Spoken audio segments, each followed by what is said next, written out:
as you can see, my lovely friend has morphed into a different friend. Forgot to fix the name. This is not Peter. No, as you can see, Marin, I'm not Peter, unfortunately. He's channeling the spirit of Peter in joining me to cast the next game, which is already underway as we take it to our friends Jesper and Erika. We have Erika bringing Zen out, Jesper bringing Viserai out. Game is already a little bit underway. It looks like life lead for Jesper.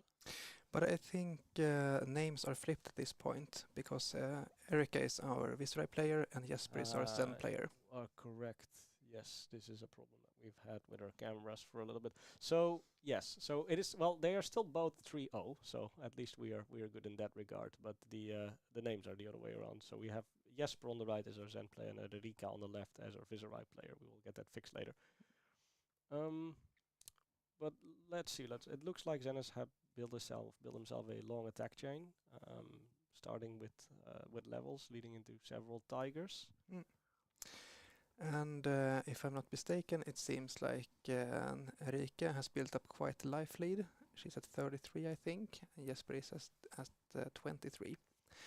And while she has been building up that life lead, she also has 2 Malefic Incantations and starts her turn by sending 1 over with 2 rune chants in front and a snuff out.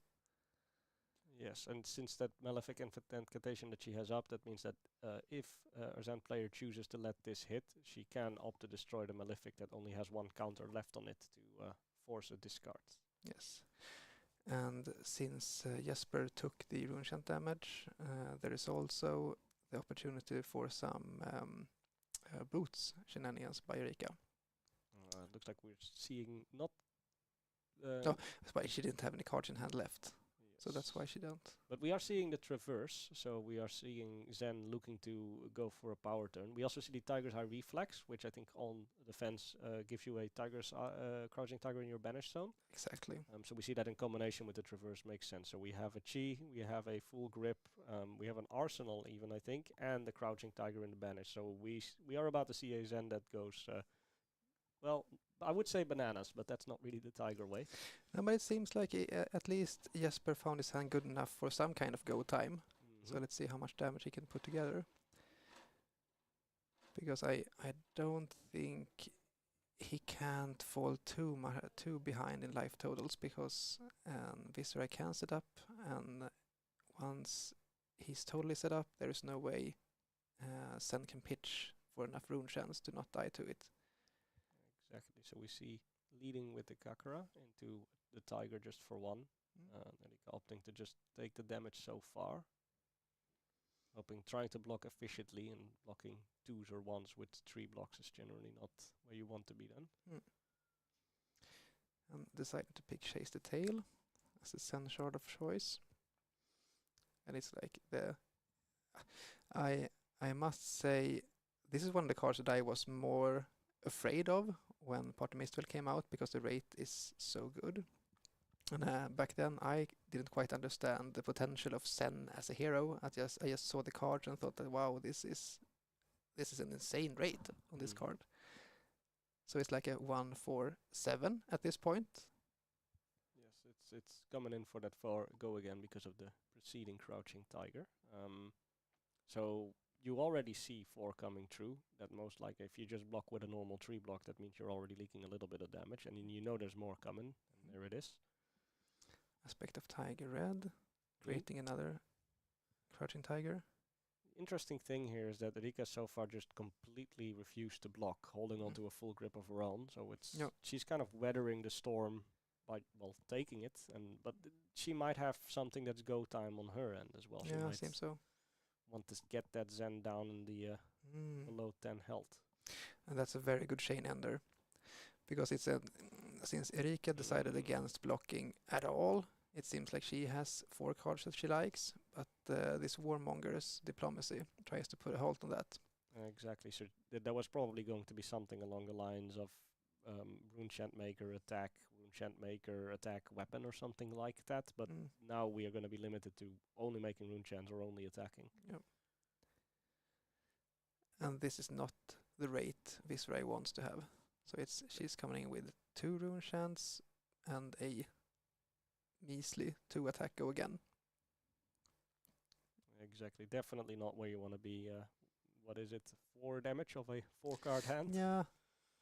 I don't know what she has got left in hand, but it's something. Oh. Jesper decides to pitch another Warmongers.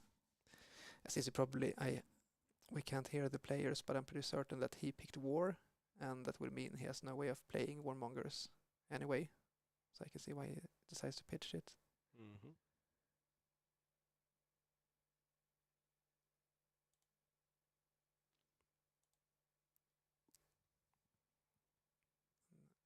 Jesper decides to block with another non-attack action, getting those out of his hand.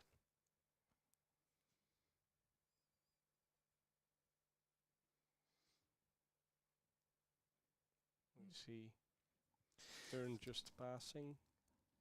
And have you noticed the life totals since we came into this game? I think when we got into it, Erika was at 33, I think, and Jesper was at 23.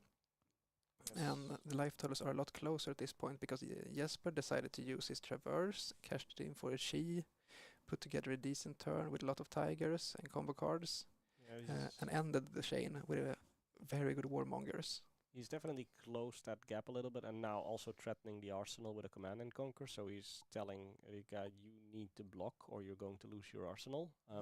On the flip side, Erika has not yet given up her face Purgatory.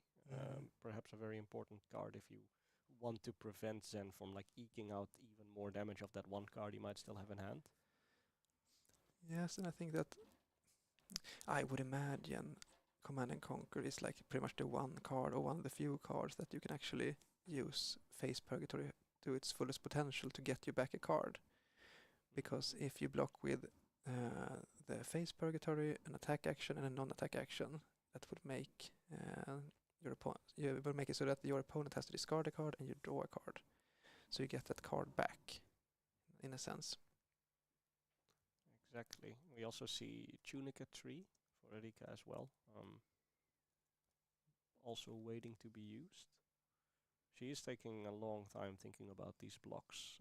She probably has a very interesting hand and something that might synergize with Arsenal, deciding whether or not she can afford to lose it, if she wants to keep this, how she wants to block, if she's going to. I mean, she has been very restrictive with her armor blocks. She's only used the Grasp of the Arc Knight once to block with. So she has a lot of points left on her equipment. And I imagine if she would have the nuts hand, she would probably use it more at this point. But it seems to me like she's thinking about blocking with cards instead. Yes, it looks like we have a small malfunction on our hand cam, sadly, so I can't see exactly what's in there. But I do believe I saw one reduced to rune chant there earlier, which is kind of going to be dead weight with that Command and Conquer coming in.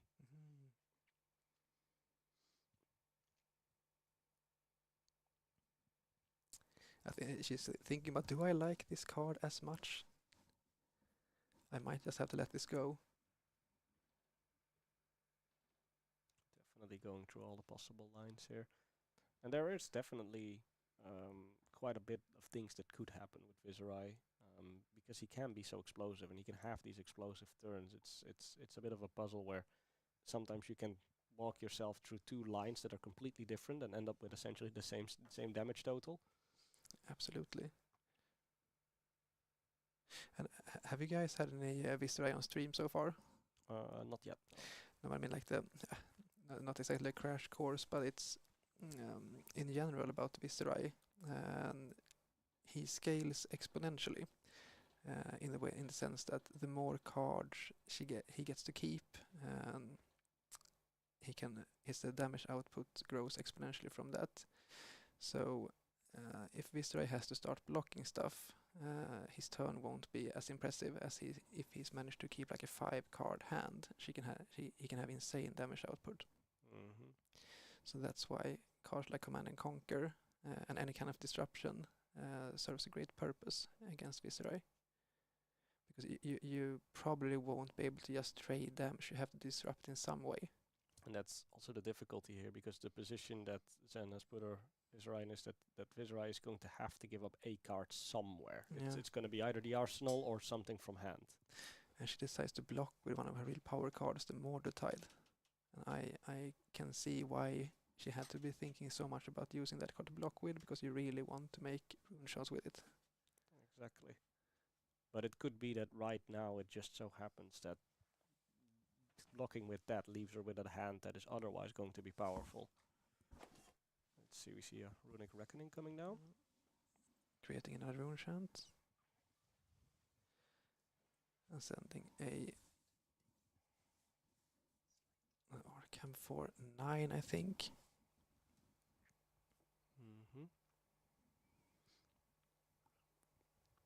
This is definitely still a good move on her part, at least. Yeah, Because definitely threatening that life total of Zen, and they are both getting to a low enough point now that they need to be quite careful with those. They don't really have health to throw away anymore.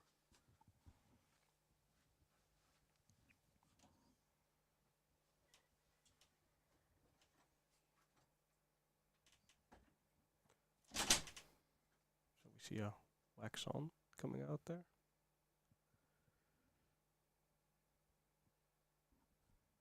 Alright, So he's taking 3 damage. so a bit of a middle road decision from Zen. There are some blocks, but not giving the whole hand, also not taking everything. Well, I mean, I guess he's fine in a sense, because I would guess Zen's number are somewhat better with middle road hands. Zen, he loves to have go wide and have big hands, but it's not needed the same way that it is for Viserai. So if they would keep on trading, like attacking with 2 cards, blocking with 2 cards, I think Zen would be fine with that. Yeah, that makes sense. And we also see him just come in, get blocked, and then come in with the Kakara again.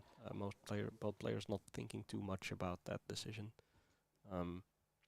And I think we're also starting to get to the point where that Zen state token that Zen is able to make may start playing a role. We're not seeing that many rune chants right now on Viserai's side, but that can change very quickly. Absolutely, and I think Erika has played this matchup enough to know that you cannot build an insane amount of rune chance before you attack. You have to be somewhat annoying and use she also has great use, as we can see at this point. Using one of the sonatas, I'm not sure which one it is, but to find out. I think that's a Sonata Arcanix, if I'm not mistaken. Arcanix, Galaxia. Galaxia. So she gets to search a library for another aura.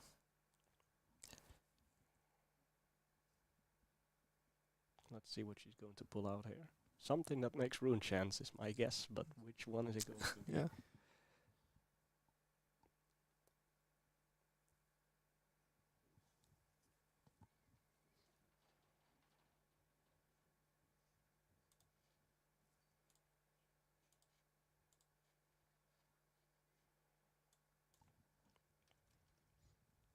It seems like Erika's still in the think tank.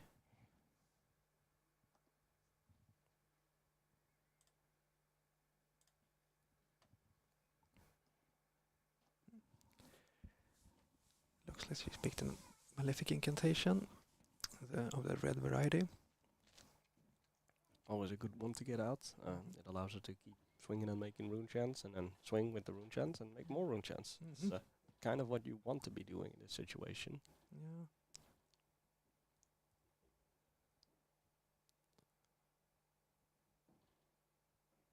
It's going to be interesting to see how hard she's going to be swinging. I do see a Tiger Swipe, I think, in the hand for Zen. Here comes a Rune Flash for 4. And in front of it there are 5 rune chants. Exactly, so that is 9 damage, which is a very scary place to be for Zen, so he's going to have to give up some of that hand. Preventing 3 rune chants, taking 2.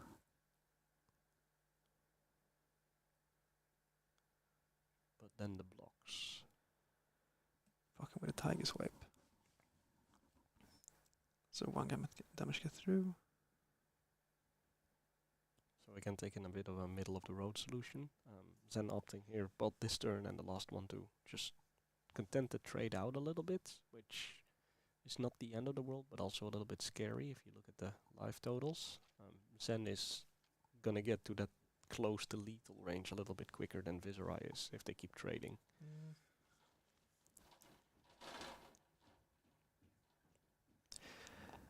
Do you see what card Jesper has in hand? There is a Warmongers, right? Yeah, he has CNC and Warmongers in hand. Exactly. I think he was trying to construct a turn with that, with the Warmongers always being so effective at shutting it down. But I think he's just hoping to throw the CNC. Now the question is,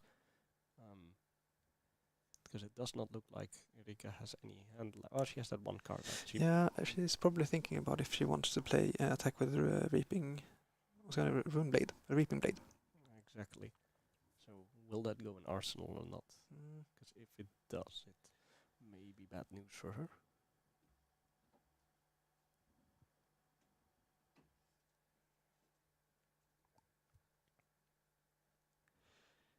She decides to attack. I would imagine this would mean a block with the CNC. Nope. Okay. Jesper decides to prevent the rune chance and block with CNC. Giving up his whole hand. So he has stemmed the bleeding quite a bit, but he is also giving Erika full field of play with a Malefic in play. No Arsenal for her at least, but still, that is a 4-card hand. Yes, and Jesper is at 9. And he has a smaller fridge to go, with the Kasaya and the Shuko blocking for 2 each. But I don't know. I don't think this is where Jesper wanted to be when he envisioned the rest of the game, when they started this. Yes, I think, well, Ira is a bit of an exception, but generally if you are a ninja and you are that far down on your opponent, I think that is never where you want to be. Exactly.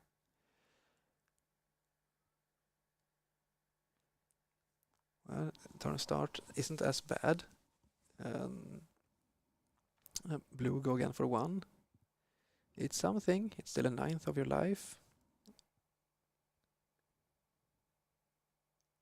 We see our players taking a long time to think about their turns now, because at this point every point of damage matters for both players. And it also makes all decisions, it's so much tougher to decide if do I get to keep any cards at all, and if I do, which ones would I like the most?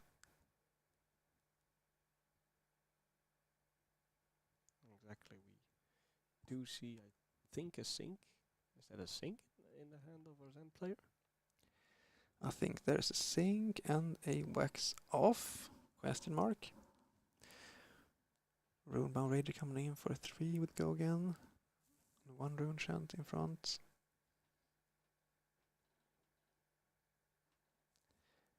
Just probably to take the rune chant. We're down to 7.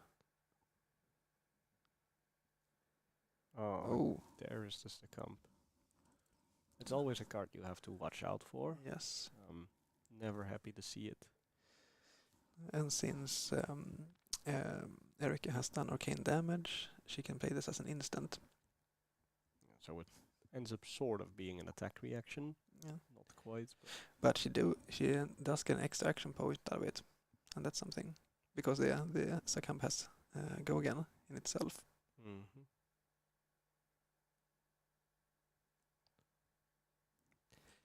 And another...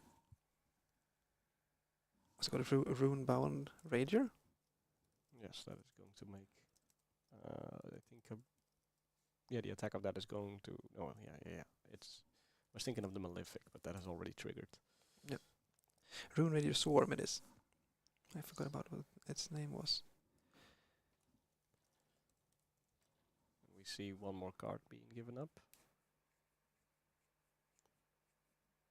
But still, Zen managing to hold on to 2 cards, which is once again pitch in a blue coming with the Kakara, trying to just eke in any point of damage he can, just to get Viserai low enough that he can go somewhere.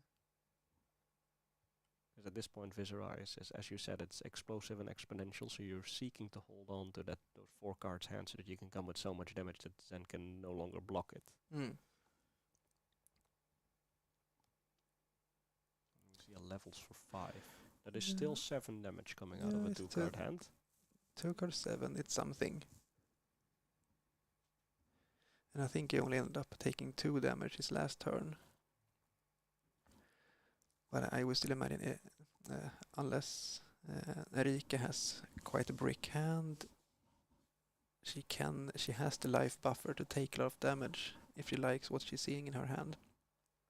The question is how much can she put together, and how annoying can she be with a good mix of rune chants, arcane damage, and the ordinary attacks. Exactly, and she has the Tunic at 2, so that will pick up the 3 on her turn. So she's going to have that resource available as well. And the Malefic as well, to make a free rune chant on the back of any attack. There is certainly possibilities for her to end the game. Though then again, Zen does still have some armor left. Yeah, Zen, he has a good amount of blue, but I mean, there has to be a couple of turn cycles when he's able to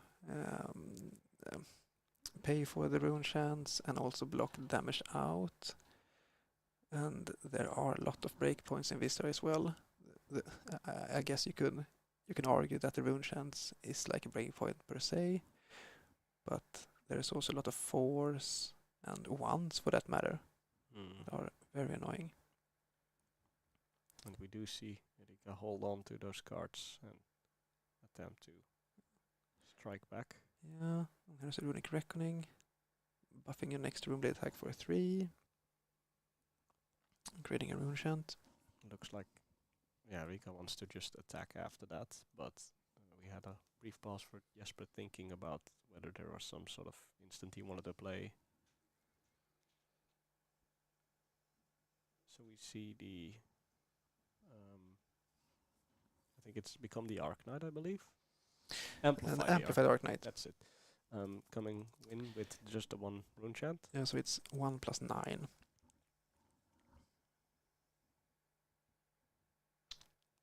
Total of 10 damage. So Jesper is deciding what he is going to give here to not die. And I mean, there are this can become a bigger and bigger issue. There are lower life total Zen gets. That he still has a lot of transcend cards, which are great at using Zen hero power, and they are great at paying for rune chats, but they're not as great with blocking, with a 0 blocking value. Oh, and he had 3 of them at his hand. Oh. So he is... is that game, or is he trying to fish for something? Yeah, when he's playing 2 of them, he can both transcend and get effect out of the Sacred Art. So he will get Tigers, and he will banish a card.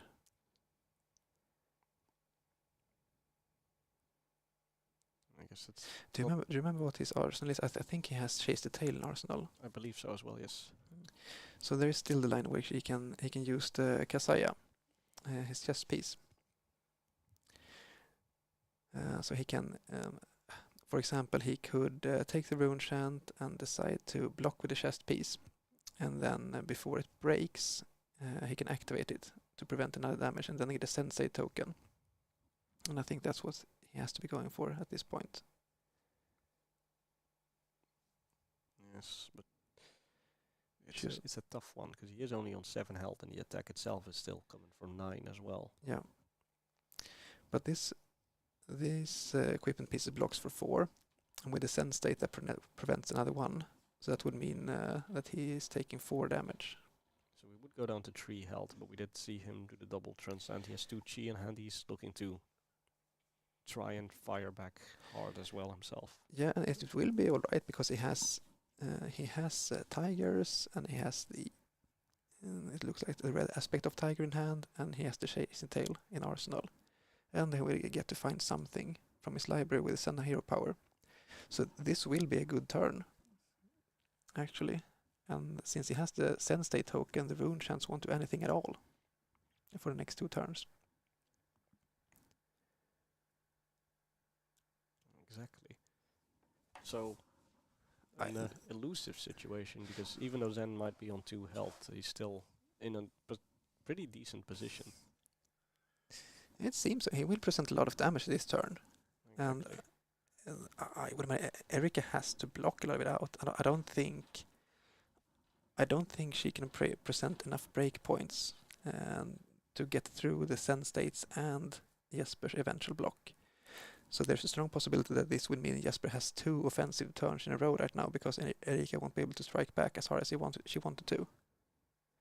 Exactly. And with Erika only being on 10 life herself, now 9 after the Kakura.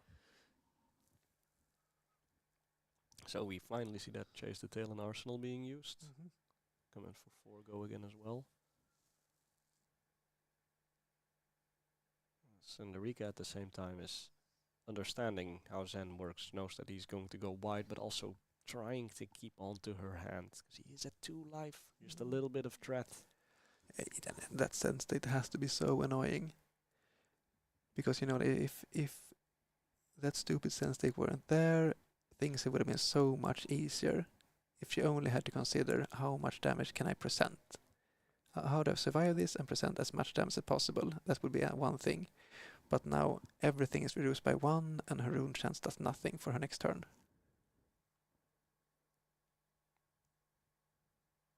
Exactly, and that makes it uncomfortable for her as well, because she could spend her next turn setting up. Yep. But then she's not pressuring Zen at all, and if you are on below 10 health and you're not pressuring a Zen, he is going to pressure you. And Erika decides to block out the Chase the Tail, and there's an aspect of Tiger, making another Tiger, which will be coming in for 3 because of Chase the Tail, and Jesper decides to arsenal his last card, and that has to be a Tiger, right? I think he had a Tiger left over from the Transcend on her last turn. Could well be the case, yes. And Erika decides to attack with a Snuff Out. She did manage to keep a card, and just one single big swing, probably the best you can do in a situation like this, where there's a Zen State out. And yeah, Rune Chance does nothing would mean that Jesper can block with a 1/3 block card and still survive, but it looks like he also has a Sink in hand. So together with the Send State, it would mean he would take no damage at all, leaving him still at healthy 2, while Erika is at 3. it is indeed funny to be talking about the healthy. Yeah, healthy 2. It is a healthier 2 than Erika's healthy 3 in this particular situation right now. Huh? Why did she take 1? No, is she? No, she yes, we was should. on 3. I think there was just a little bit of confusion on the Zen State. Yeah. This should be no damage.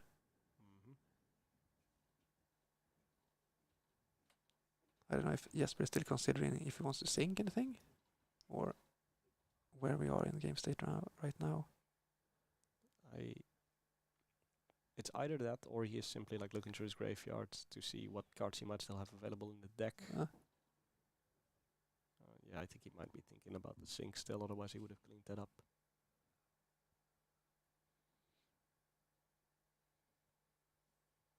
Yes, he's trying to really think through all the lines to see, like, if I put something away, what could I get back? Can I squeeze a single point of damage extra out of that 3-card hand plus the Tiger in Arsenal? Because this is going to be the turn. He has survived Erika's attack. And now he needs to kill. Or he needs to at least pressure her and take her hand. Because if he cannot do that, he is down to 2 himself. The Zen State token will be gone. It is a dicey situation for him as well. So he needs to eke out every single last point of damage he possibly can.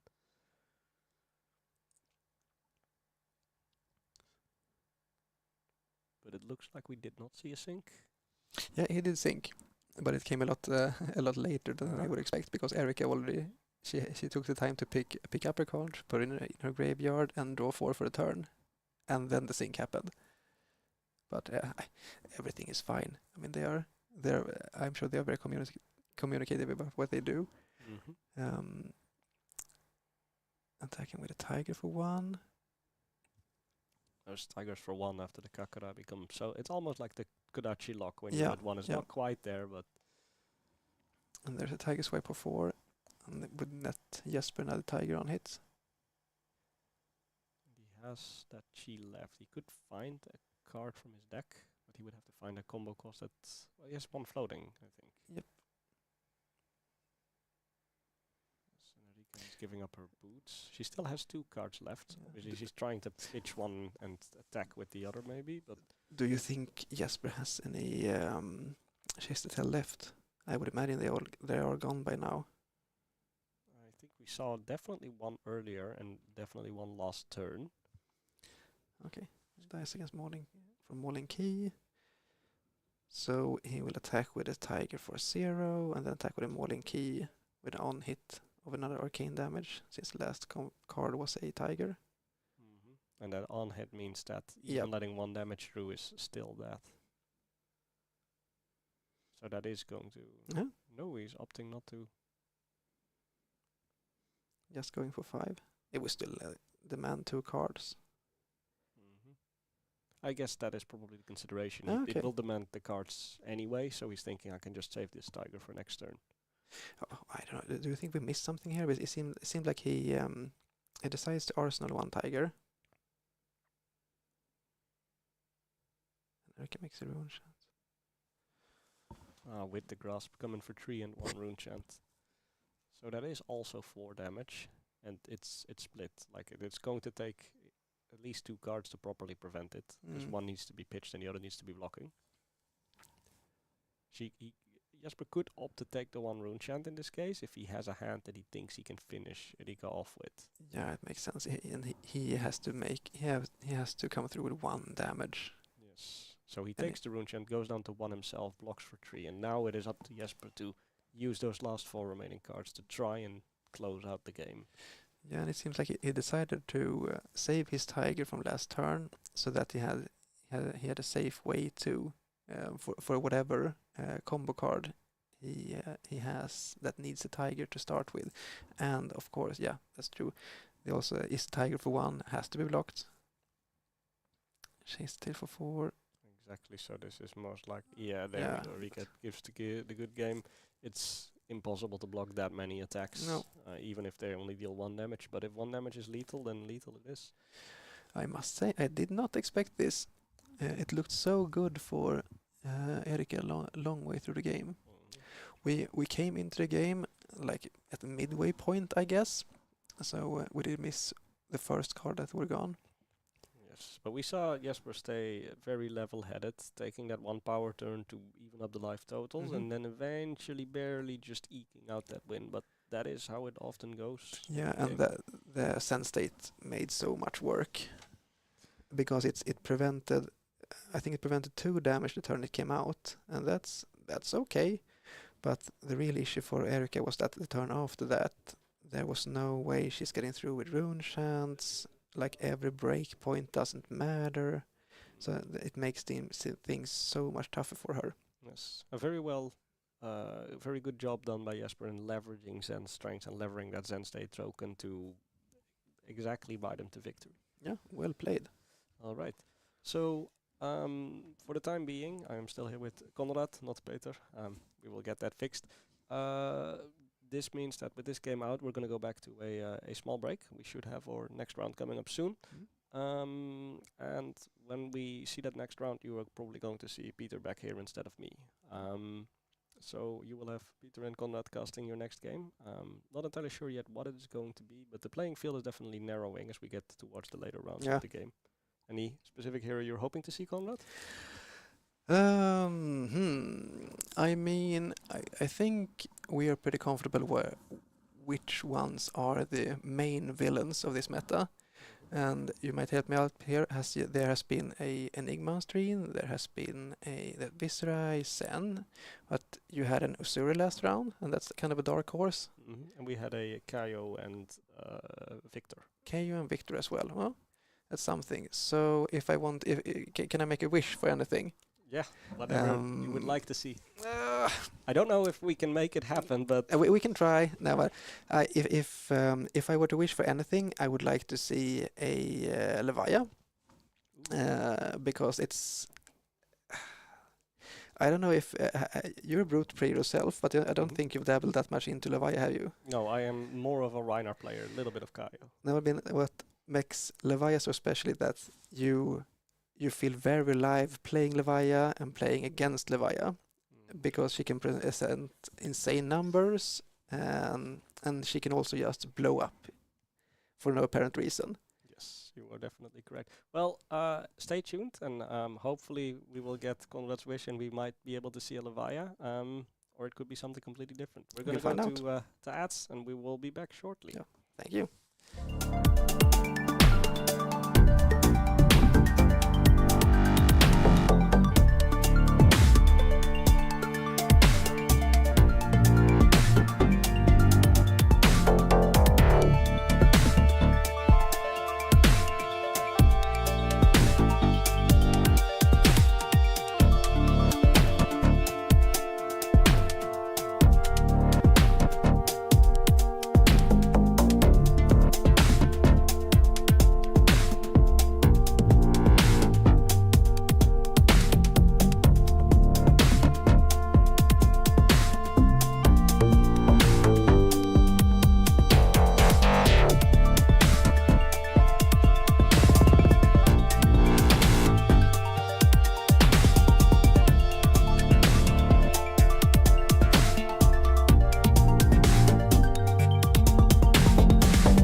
everybody. We're here in which round, Conrad?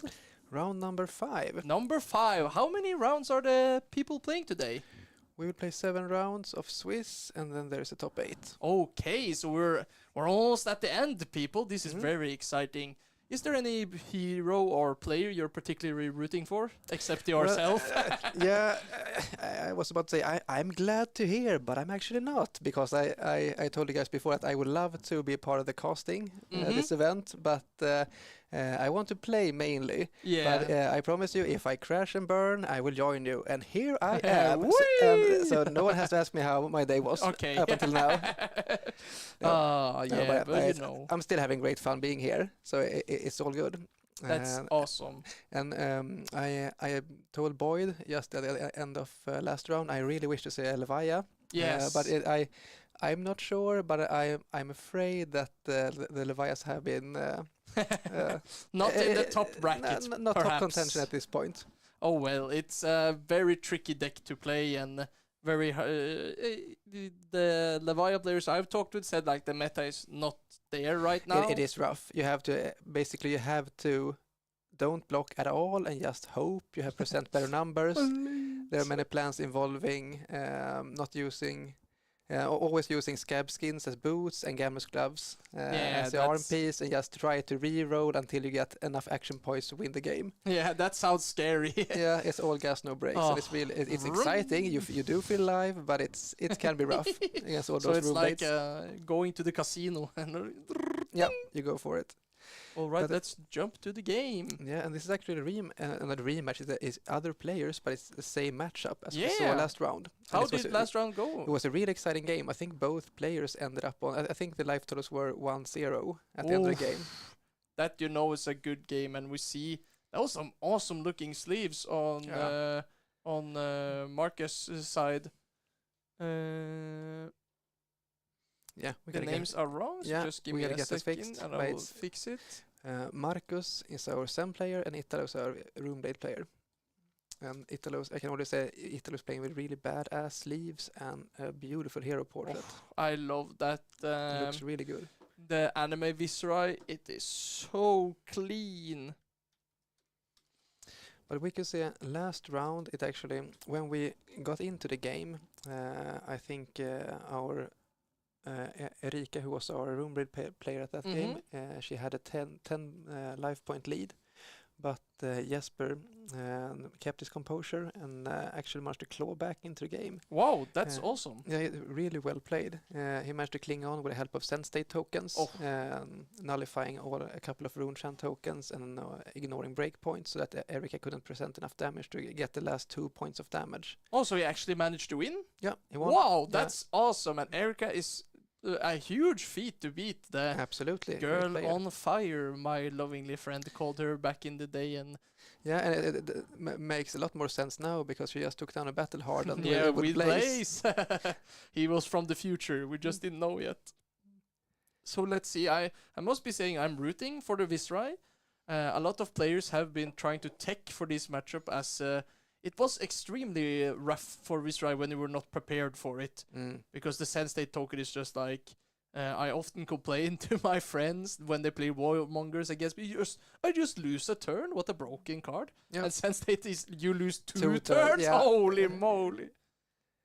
And here we see quite an aggressive start for Marcus. He's not afraid of letting Italo mulligan his hand. Managed to leak 1 damage through, and let's see. If the last card is a chi, this is a really strong start.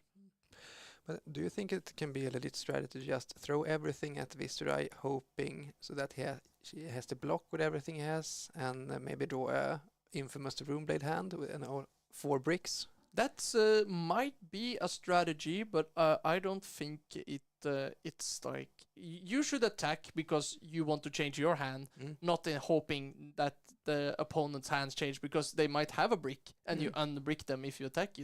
Yeah, you have to use your Jedi mind tricks to find out, I guess, before you make your decision. So I've been looking around, and I think Italo might be on a slightly slower list of Viscerai as he played the defense reaction, which is not typically common. I've seen some players like to use it because it's just a good card. Ooh, and here we see a traditional grasp Mordecai into become the Arc Knight, and I think he's going to discard an attack and get non-attack. Oh, damn. It's like I played the deck or something. Yeah. So he's probably trying to set up a little here. This is a little scary because you Sen can just present really good numbers, and if he gets a really good Sen state, it's so hard to win. But since you're an expert Ruby player yourself, you are an expert. You just took down a PQ with it. Oh, that's true. It was actually here in this very location. Yeah. So please walk us through what do you have to do as a rune blade to get through Sen's defenses? Okay, so the first step is you have to play cleanly. Remember all your triggers, and you can actually try to set up slowly. But then you have to be prepared with the come to slaughter, because if he doesn't have natural chi in his hand, he can't use the helmet to get the value. Oof! Ding ding ding ding ding! Here we see an extremely beautiful turn from Italo, getting max value from the Mordetide and setting up. But this might be dangerous for him because he now Sen gets to do whatever he wants. Yeah, that's true. But on the other hand, I don't think Marcus hasn't transcended yet. No. There is a chance that he hasn't found a chi yet. He hasn't seen that many cards because he used all in his starting hand. The Arsenal, he Arsenal one and used the rest, and now he didn't get to block anything. Yeah. So he's only seen like 7 cards. So the thing is that there are like 2 ways to like take Viscerai. I try to go for the more aggressive approach, where I play Disruption and try to disrupt him and get value. But you also might see what Italo is trying to do here, is trying to like play the tempo and build up a huge turn and get value. So here we see after damage in Link Step, 2 chis to not lose the damage, but still manage to get the double chi. So I think if I'm Italo, I'm actually very happy to see 2 chis goes now, because the odds that he natural draws another chi is so much lower now. Yes. And I mean, if to me this seems like Italy probably will get his worth out of his 13 rune champs that he has in play, because it would be, unless Marcus in some mystical way managed to draw another 2 transcend cards, he probably won't. He won't have the opportunity to use to make a send state with his Kasaya. Yes.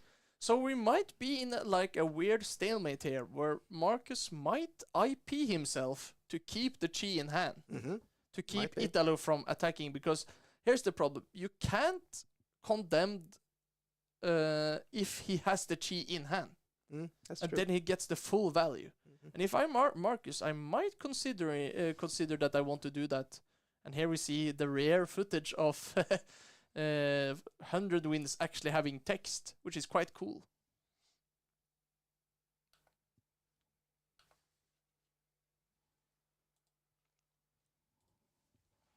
And how commonly used is the Condemned to Slaughter? It started people being not playing that much, but I've seen lists going up to like 3 blues or 3 reds or something. It's a good card which has a lot of text in this current meta. There are a lot of auras that you don't want to deal with, and but you have to play Viscerai with more blues, because I've heard of Viscerai that plays like mono red, and they can't really use the card to its full potential.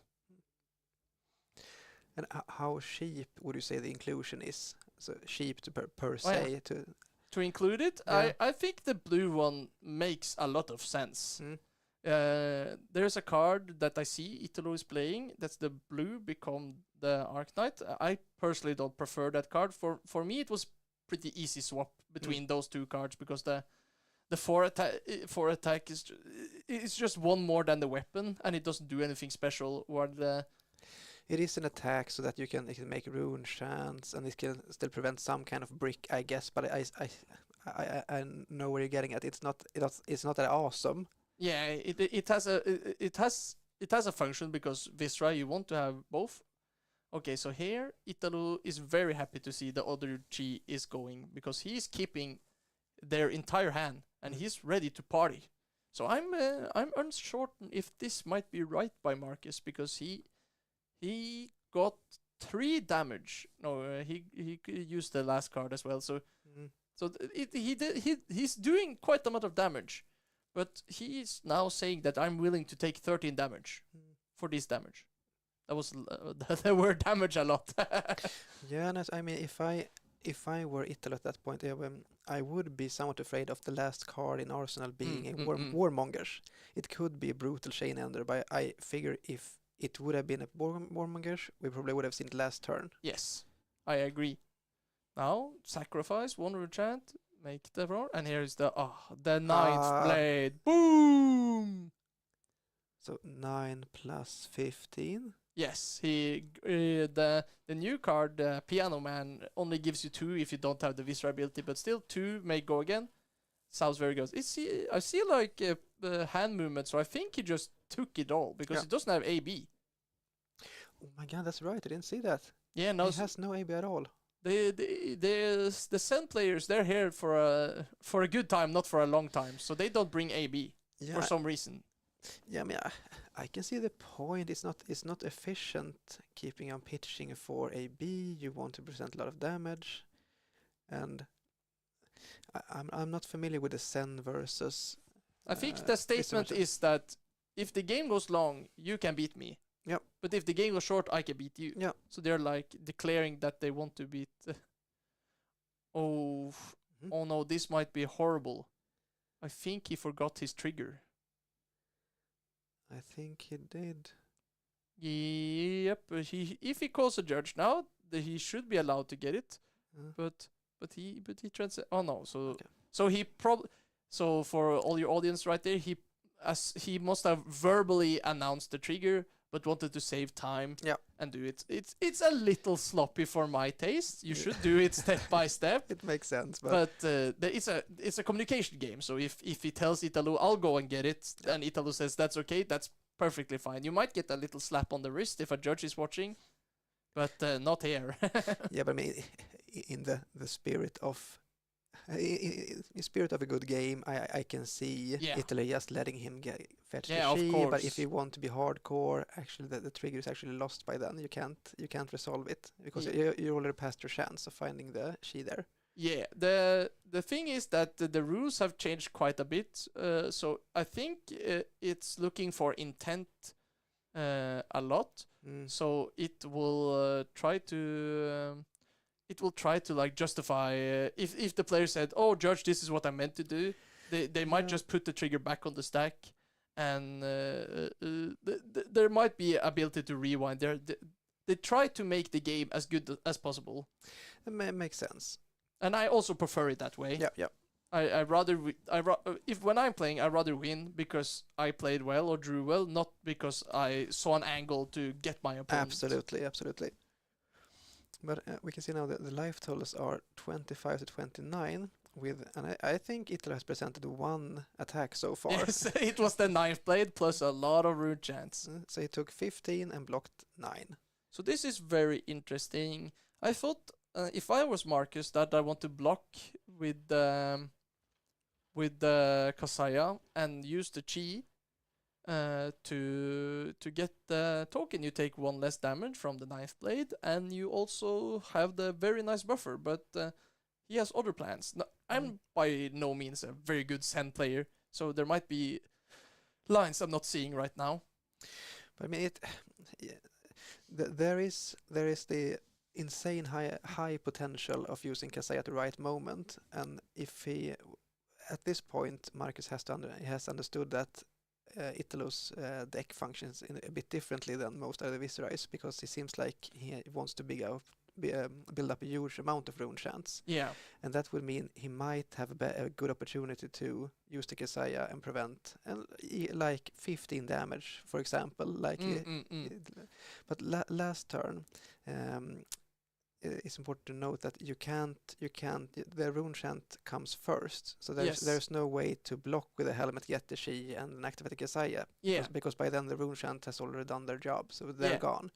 But That- next time he might be able to do something like that. Yeah, that's why I was thinking he might want to hold the chi, because then he can do it in response to him attacking with the knife Yeah, blade.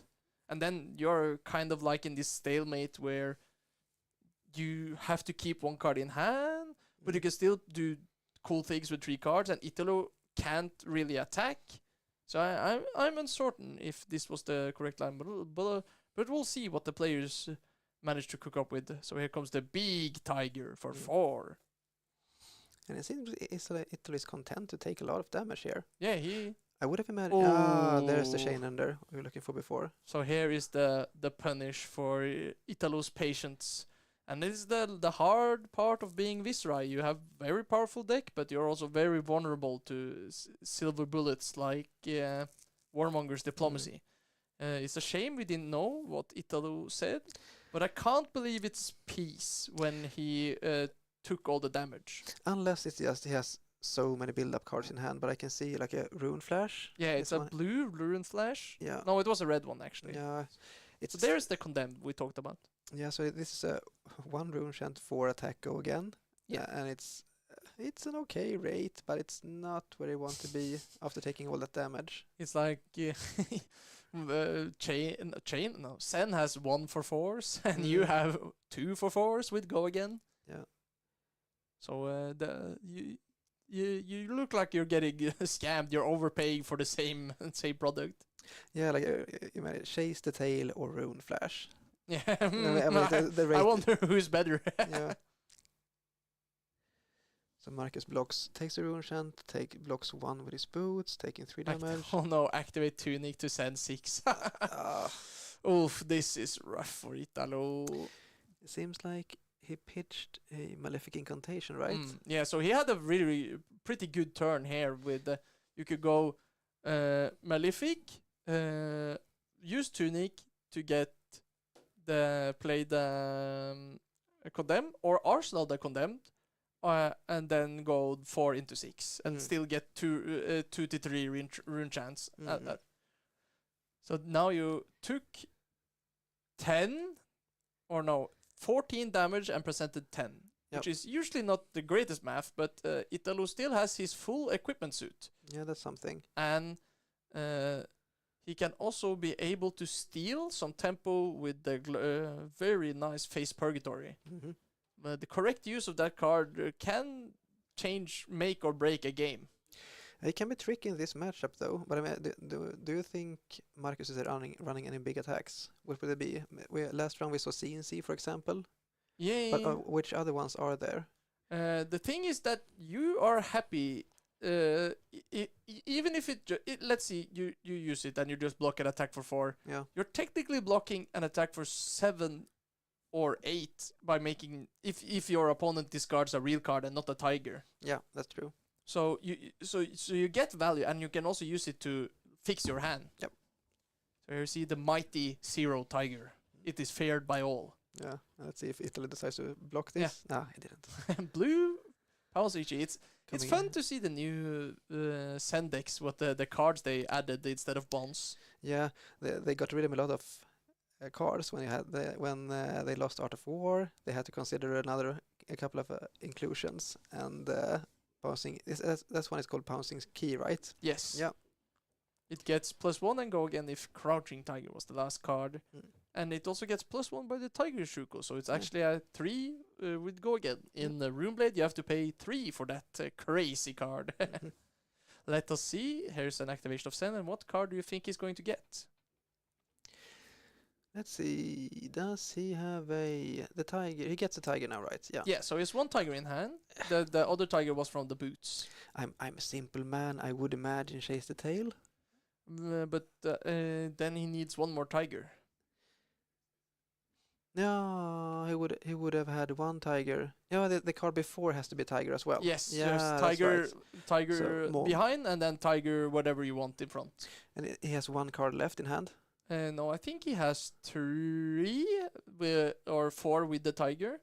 So he pitched a Chi because he transcended. Yeah, so it's 100 wins. Makes sense. He might have the nuts as well if he has like Chase the Tail and Aspect of Tiger, perhaps. Oh, if he has it in hand, that Could would be be. crazy. Because it would make sense because he need a red attack then before Aspect. Yeah. So he can go 100 wins, Aspect, Chase the Tail, Tiger, Chase the Tail, Yes. Tiger. And since Aspect only puts it in Banish, you don't want to have Aspect into Aspect because then you have one Tiger you can't use on anything. It doesn't go into hand. Ah, there we go. It's Bittering Bittering Thorns. That's a really sweet new card. Or it's not new, but it's new, if you know what I'm saying. Yeah, it's a new inclusion. Yeah. It's a really good one. A lot of value. 1 for 5 go again, pretty much. Yeah. And Sen is also desperately lacking on hit, so getting a little on it goes a long way. Mm-hmm. So here's the thing we talked about, that Italo might consider using Face Purgatory, but the problem is that he has a Tiger in hand. So I think it's better just to block the 4, don't give him the value. Yeah, and he decides to use his Spellbound Creepers as a $100 Iron Rot boots.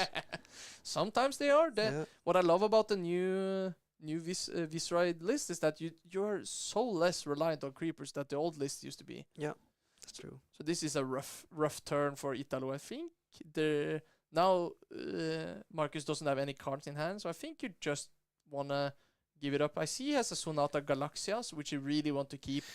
It might. I think he has Mortar Tide and Sonata, if I'm not mistaken. So that would mean if he takes this, he can play Sonata for 0 to get a Malefic, and then say the Mortar Tide for last turn. Yes. I think that might. But be then the you have play. to take 7 damage down to 8. Yep. There might be a consideration to use the grass pair to reserve. Yeah, maybe so that he can get. No, I didn't. Yeah. You meant so that he can get 2 block out of it now Yes, and 1. Yeah. one next turn, because most likely there's no on hits. No, probably not. We saw last round we saw the same player use Command and Conquer, but pretty much that's it. Yeah. Apart from like Tiger Swipes and Bittering Thorns that are technical on hits, but it's not in the same league as something disruptive. That's true. So I think Italo is playing to win and not playing not to lose, because this is the turn that gives him the highest potential to win. Yeah. If the Sen player has a weak turn now and no Chi, this is going to be really dangerous for him. I think so. Do you think he would? Well, I mean, if he. Well, step 1, there can't be warmongers. Yes. That is very important. Then you lose. Yeah, that is very important. But there is also, he has at least 5 equipment block. Yes. Maybe 6 if for some reason Marcus would decide to break the combat chain so that Italo could use Grasp twice, but that won't happen. No, I don't think so. But here we see Italo drawing a little awkward. I think there's 2 defense reactions, and one of them is the Make a Rune Chant, which he is sorely lacking right now. Oh, there was a scary Chi. So, but that has got to be, and he has more Chi in hand, right? Yeah, he played really slowly. So that's either you're trying to bait your opponent to thinking you're a weak hand, or it might be a tricky hand. So here, I think Italo is just going to take the 2. He's saving the equipment for the very last second. Ooh. Levels. Yes. Yeah, and there's another Chi. It transcends, getting a resource. Then he's probably going to activate Sen in response. There might have been, as I talked to Tilira earlier, that he chose not to use the Kasaya, and he has gotten a lot of value out of it. So it might have been the correct play just because he thinks, I need the value, I can't pop it right now. Yeah, he has got a lot of resources, and if he would have used it at that point, it's not certain. Let's say he would have had 15 more life, because that's how many rune chants Italo had at the most.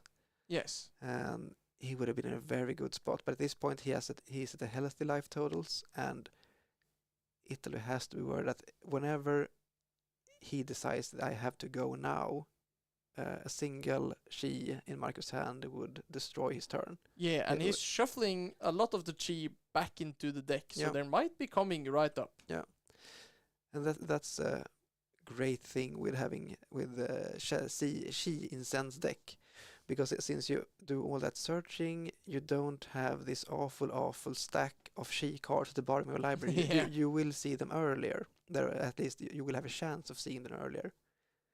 So- It makes a lot of difference. For example, if you're playing new and you have like 5 or 6 Shi Yeah. for your library, it's not that awesome. Oh. The other way around. Yeah. You can use the ability multiple times, but it's not like what you want to do. No, it's not like this.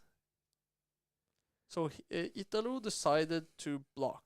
Yeah. So I think he is going to block with the rest of his hand this turn. Right? I think the path to victory for Italo is wait, try to catch a weak turn and go as low as physically possible. Pray there is no warmongers and just pop off with the Mordred. Yep. Another defense reaction. Yeah, but I guess seemed like a good time for him to draw those double D reacts. Yeah. Tiger for 0. Meow. No, for 1, I think. Shouldn't the shoot? Yeah, exactly. Yeah, there we go. Yeah. Yeah, you're 100% correct. There was not there. So here we see the problem of not using the equipment, because here would have been very nice to just block cleanly for 1. Mm. So this is for 4, and it has an on it, but it's not really matters. Would get tigers, but it's not. I wouldn't be very afraid of those tigers at this No, point. he has no pump to make the tigers bigger, so they're just like for fun, and you throw them at the opponent, having a good time. But it seems awkward for Hitler, because at this point I think he blocks for 4 to prevent another tiger. He's Still had a card to Arsenal. That's crazy. Yeah, but and he's. I'm afraid that next turn won't be easier for Italy either, because there will be pokes like this. I think he took 5 damage in total this turn, right? Yeah, he was at 8. He took 4 damage, and blocked with equipment. Oh. He used 3 cards, and now he just pitched a 9th blade to make a rune chant. Yes. Well, now we draw the D-React. That's now free. Mhm. Heads up play. But the problem is that every card you block with, and the beatings doesn't stop. No. So this is like the problem, as you identified, Conrad, that he's just stuck in the vortex and he can't get out. Yeah, he would have wanted these hand like 10 life before. Yes. Something like that. But things just didn't line up for him. Yeah, no, I think it was correct to get the Malefic and the Murder the Arsenal, but Yep. the hand he drew up was not strong enough No, to just block with equipment. Yeah. He needed a very good hand back at that point. He needed Marcus to not have a good hand. He needed Marcus to not draw a Shi. So many things had to go right at that point, and it seems like none of them did, unfortunately, for Italo's sake. Yeah, this is the problem when you're playing Viscera, and you don't play the disruption package, because then Sen just gets to do whatever he wants, and when your hero power is get whatever card you want from your deck, that's a pretty good power, I would say. Yeah, and this is interesting to me, because I grew up with like OG Sen. Yeah. And by grew up I mean this summer during Nats. Sen had Bonds and Art of War. It was crazy. An insane deck. It was really, really hard. It could be beat, but it was obviously the very, very best deck of the format. Yeah. And it's interesting to see now, like half a year later, it's still a top contender, has the same very powerful hero power, uses a lot of Shi, a lot of great cards, but it's in a different shell still. And it's we have seen this game, there is so much value coming out of Sen each turn. Yeah. It's crazy. And I don't think Marcus has drawn the nuts. It's just that there are so many good lines that presents themselves. The tutoring part of the Sen hero power does so much. This is a very interesting card. He's playing Blessing of the Occult. Mm. So Italo is playing more of like Oh yeah, it's for 4. Yeah, 4, okay, yeah, it's a 4. I was like, so Italo is playing more of a turtle burst style of deck, as it's lovingly called. Is there one card left in Marcus' hand? Okay. Oh, okay, So that's another many one. D-reacts. Bittering Thorns. The problem is he still has one delicious floating for the last card. Yeah, oh my god, I forgot that one. A Smalling Key as well, no. Yeah, so he doesn't Oh, care that's about rough. it's still 1 for 5. Yeah. So it doesn't have the on it, but here is the problem. He blocks, he blocks, he blocks. And now he still has to block with one more card and he's leaking 2 damage. Yeah. And that was with double defense reaction. Yeah. And now there even if Sen draws all blues, you still have to give him cards. Because there are at least 2+1 from the Tiger Stick. What's his face? Yeah. Not Shuku. Whatever Sen's weapon is called. He's coming. Yeah, something Tiger Stick. He's coming in with that, and because of Sen Hero Power, he also gets another Tiger coming in for at least 1, and that's like that will happen every turn. He has a She, at least that. Yeah, and he can also just draw Ninja cards. Yeah, and the things are way worse. So 2+4, Italy has to block everything, leaking 1. Yeah, so interesting he didn't use the last point of defense on Grass Pair to cover it up. There's a Mauling Key, 4/5. Yep. So I think Italo played very well. I think he gave himself an opportunity to win, but the deck didn't cooperate with him. No, it seemed that both players has played very well, but it seems like that things did not line up for Italo as he would have wanted them to. Yes, and that's also the problem. There's also this problem when you're running defense reactions, since he got them later and not earlier. Yep. He needed them before, as you said, to get the value from this Murder Tide. So I think I mean, is there a hand Marcus can draw that literally gives Italo a chance? Is it CNC, red without Gogan, red without Gogan? Still tough. There will always be Tiger Stick. Yes. That's one card. Okay. With that pitch, yeah, I mean, things feel rough. It would have. This would have been the turn Italo was looking for when he had more life, because he only gets +1 from the blue card, and he didn't transcend, so he doesn't get the resource. Yeah, and it's not like the pouncing key is alright, but it's not the best card. Yeah, it's still a 0 for 4, so it's good. But it's like Tiger for 1. He's much less scary than Tiger for 4 or 3. Oh, so he had double Chi in hand. Yeah.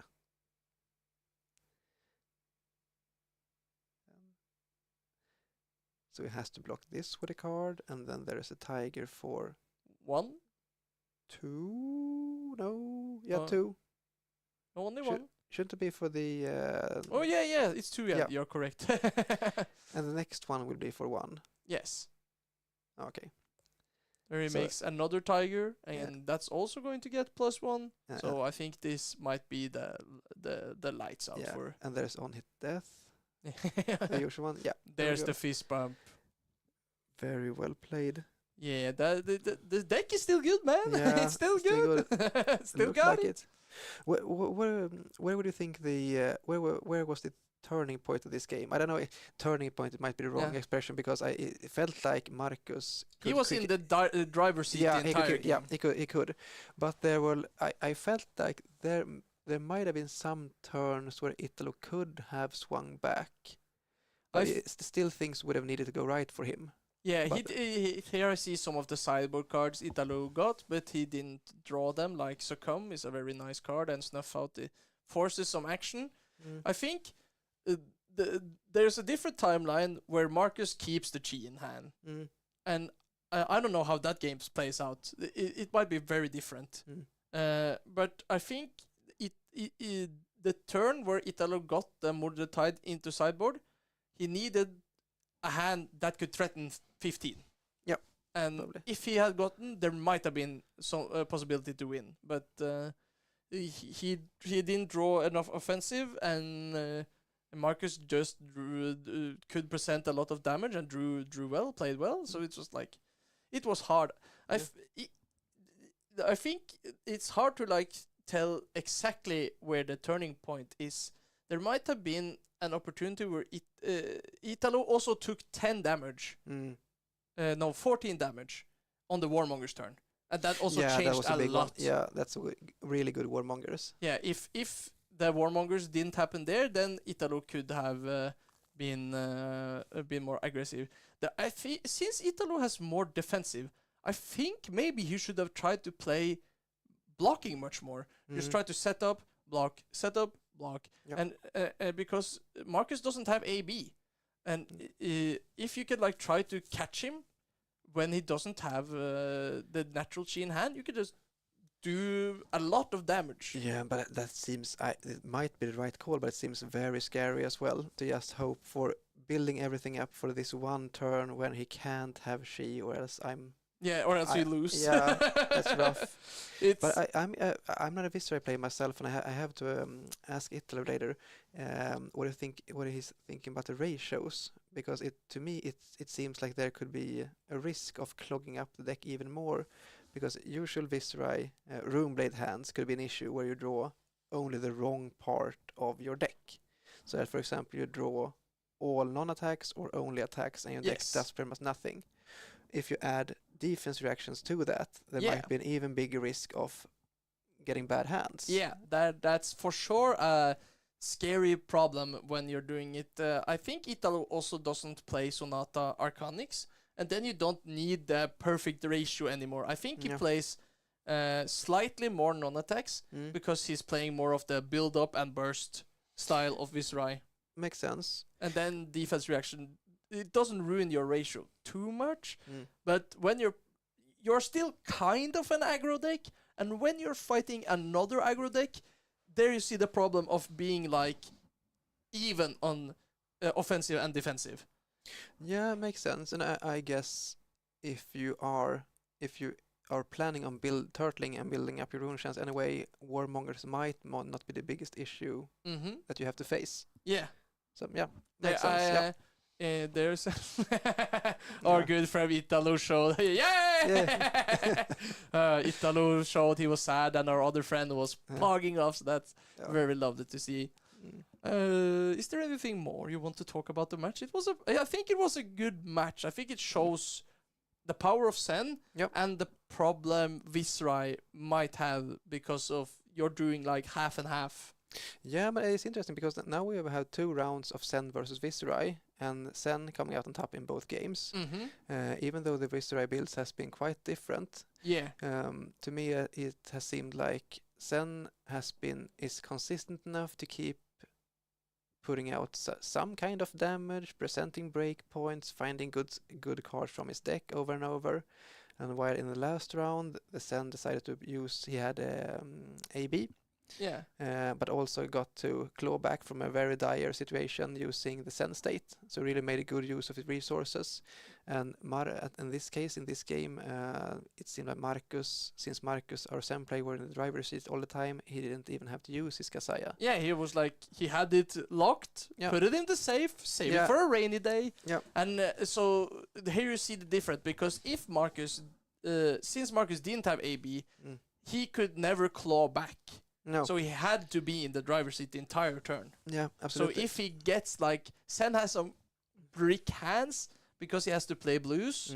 So if Italo had gotten more breathing room, there might be a possibility of coming back and then staying ahead. Yeah, maybe. But it was like, as you said, not crazy.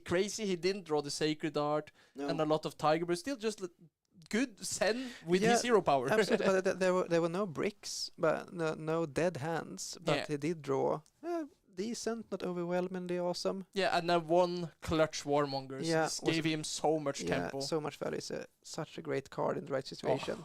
I hate that card. It's very, very useful. I think we have to wrap it up for now. Yep. Ladies and gentlemen and everyone, thank you so much for watching. There are still 2 more rounds to be had, and we will be back shortly. So stay tuned.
gentlemen, welcome back to the Battle Hardened Stockholm. Coming live at you from Alpha Spell in Stockholm. I'm here with my co-host Peter, and we're about to go into the next match, Peter. Yes. We have a spicy one coming up.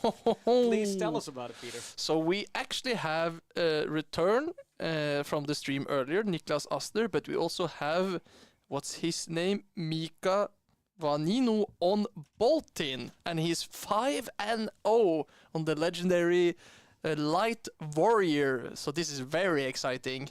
Yes, at the moment the players are setting up. So I already saw the moment that I was hyped for the Bolton, and then I saw he went up against Asner, and went up against Enigma. I'm like, ooh, that's a tough matchup for Warrior, but here's the fun part. Boltin is actually extremely good against both Illusionists. Oh, that makes sense because of the Raiden attacks with... Yeah, he has Raiden, it's free, and Enigma has a lot of attacks actually to block with, so the charge ability is not always on.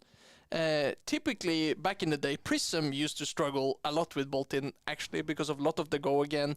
You can pressure, take a Spectra, and but Prism had much more attacks to block with. So this should be a very exciting match. It can be rough for Boltin, but if he has teched for this matchup specifically, which I think he does because it's one of the most represented decks, it should be close to even Boltin favored, which is very exciting. Interesting. Yeah, we just got our thumbs up from our lovely co-streamer Conrad, so we can swap to the game. Yes, it looks like we're gonna get ready to get into the game. They seem to still be setting up somewhat, but we can see what they're doing here. So we have Asner once again on the left, or Enigma player, using those beautiful Spring Tunic of Fianna. Oh, it's beautiful. Or Bolton player on the right. They're currently still in the process of sideboarding, setting up. Yes. But they have been given the go-ahead to start playing once they are ready. So speaking about teching for the matchup, Peter, what are some cards maybe from Bolton's side that would help in this matchup? Oh, let me just find it. My good friend Christopher Ries, the current Norwegian champion, has been championing Boltin for a long time, and he told me about all this interesting tech that you can run in the matchup, and this is the card that he think is a powerful Charge of the Light Brigade. It seems kind of like a weird nimblism. It gives +3, but it gives it to everything. So how Boltin can pressure is not getting basically pranked by getting no go again. And this is one way to give anything you want go again combined with the old helm piece, the Light of Bellona, I think it's called. There's a lot of light in in Light Warrior. There's definitely there is Bellona's Warband. Yeah, that's the card. All right, we can probably bring that up on the screen. Yeah, let me bring it up. Because it's funny because I've actually recently started building Bolton myself. Nice. The friend Dr. Love that we talked about earlier, the Mechanist player, he gave me most of his Bolton deck because for some reason he bought it and then he was like, I don't actually want to build Bolton. Here, you have it. So he gave me most of the cards. So now I'm like, well, now I kind of gotta, you know. Yeah, it makes sense. There. Can't find it. It's so hard to write for some. Barrier. But it's Bolton is definitely an interesting hero, I feel like, because it's always been a very fair hero. Yes. And it's never been a high profile hero. Bolton has never been like, oh, world champion, but yeah. But you always see them, and you always see them do at least decently well. Like, not always at the armory level, sometimes they just go under, but every time you see like one player at a tournament, and they manage to like at least eke out 3 wins if they don't go like 5-0 like today. I feel like there is something there that if you really like hone your Bolton gameplay, you can definitely reach great heights. Yes, I agree so as well. This Bolton has gotten a lot of new tools, and it's like his hero power is not that good. The go again is very nice because unconditional go again is extremely powerful. As we've seen, here it is. Here is the helm that is helping the combo with Charge of the Light Brigade. All if it comes up on screen. Let's see if it is willing to work with us today. Oh, there it is. So this is a legendary that came in Bright Knights actually, and it didn't see that much play, but it gives you a lot of options because it can make anything into a charge turn. So Boltin has kind of the same problem / strength as Kasai, where his specialization cards are extremely powerful, but his hero power is not that good. So it's like to me, Boltin is like a ticking time bomb. When sometimes there will be a time where he will get all the cards he needs, and then he will be unstoppable at probably LL. But as long as as long as he almost never is there, he will be like a very interesting position. I think it's interesting that you mention that as well, because something that we see in Flesh and Blood a lot, with people mention it about specific heroes, is the variance index. People mention it a lot about Reinar before we got Kaio with his 57 6 attacks. People say like, oh, Reinar would be really good if he could consistently do the thing, but can't because of the deck build. And I kind of find that in Flesh and Blood as a whole, all of the heroes have some variance built into it. With Rangers, you get, sometimes you draw all pumps, sometimes you draw all traps. With Brutes, it depends a little bit on what you discard and what deck you can construct. And what you're kind of describing is we're seeing it with Bolton as well. We're just seeing it in a very, very different way, yet again, from how other classes do. Yeah. Oh, here we see these people are friends. Love it when I start off the fist bump. And here we see, so here is how the Bolton player is protecting themselves. So yes, and Niklas has to read this card. He's not prepared for this one. Exactly. And he also very cleverly has the Snapdragon Scalers to give go again, because if he ever gets caught without go again, that is one way to let the game slip through. He also has the Iron Song Versus, which is a lovely card. It gives you the ability to give your sword on hit, which is very nice. And here we go. One unfortunate thing with Bolton is that you always have to attack on the first turn. Because you want to fill your soul, I would assume. Yes. That makes sense to me. And here we see Mika playing with upside down cards, allowing the opponent to read the cards. He is very used, I think, to people not understanding what Bolton can do. True. I am... huh? That's the wrong die, Mika. Please use the power die, not the pitch die. Maybe he's like radiating the spirit of Bolting. He's saying there's 3 spirits of energy that I'm coming with. For sure. I think that our lovely we had some people stalking outside their booth. Sorry about that, people. Anyways, Boltin has to set up by charging their soul, so this gives the Niklas the opportunity to mulligan. And at least Bolton has managed to do that. So there's 1 card in soul now, which is a stock. And he's managed to build an arsenal, so he has that little advantage. Oh, and here we see the nice spray from Aster, getting the Sacred Art. The exact same thing that we saw him do last game, where he's immediately starting to build up with those shields. Thankfully for our Bolton player, there's not immediately a fully powered 10,000 years behind it. Yeah, that that one is rough. Here is just 6 damage and 3 ward, you know. Nothing nothing to write home about. But yeah, so we see Niklas attacking, and that sort of immediately, that's the start of the game, but also the start of the mind game, because now we're coming to the point where Bolton immediately has to start thinking, okay, how much damage am I going to take? Am I going to start blocking? Am I going full aggro? And I am not a Bolton player, but I assume that Mika knows this true, and he knows this matchup, so he probably knows when he needs to be offensive and when he needs to be defensive. Yes. We see him right off the bat ignoring the first 2 damage. Yeah, it's down to 38. The warrior cards also are very good at blocking, so it always feels bad when you block 3 on a 2 attack. Yes, that makes sense as well. We're going to see if he's taking the other two. We can see that Niklas is still holding 2 cards in hand. Yes, So one defense reaction, which is parked for that arsenal, and one chi, which will create one more spectral shield. And here we see, as we talked about, where Astner, he's always so patient, waiting till the last moment to not present information to the opponent. Even though Mika should know that chi is in hand, he could forget it. exactly.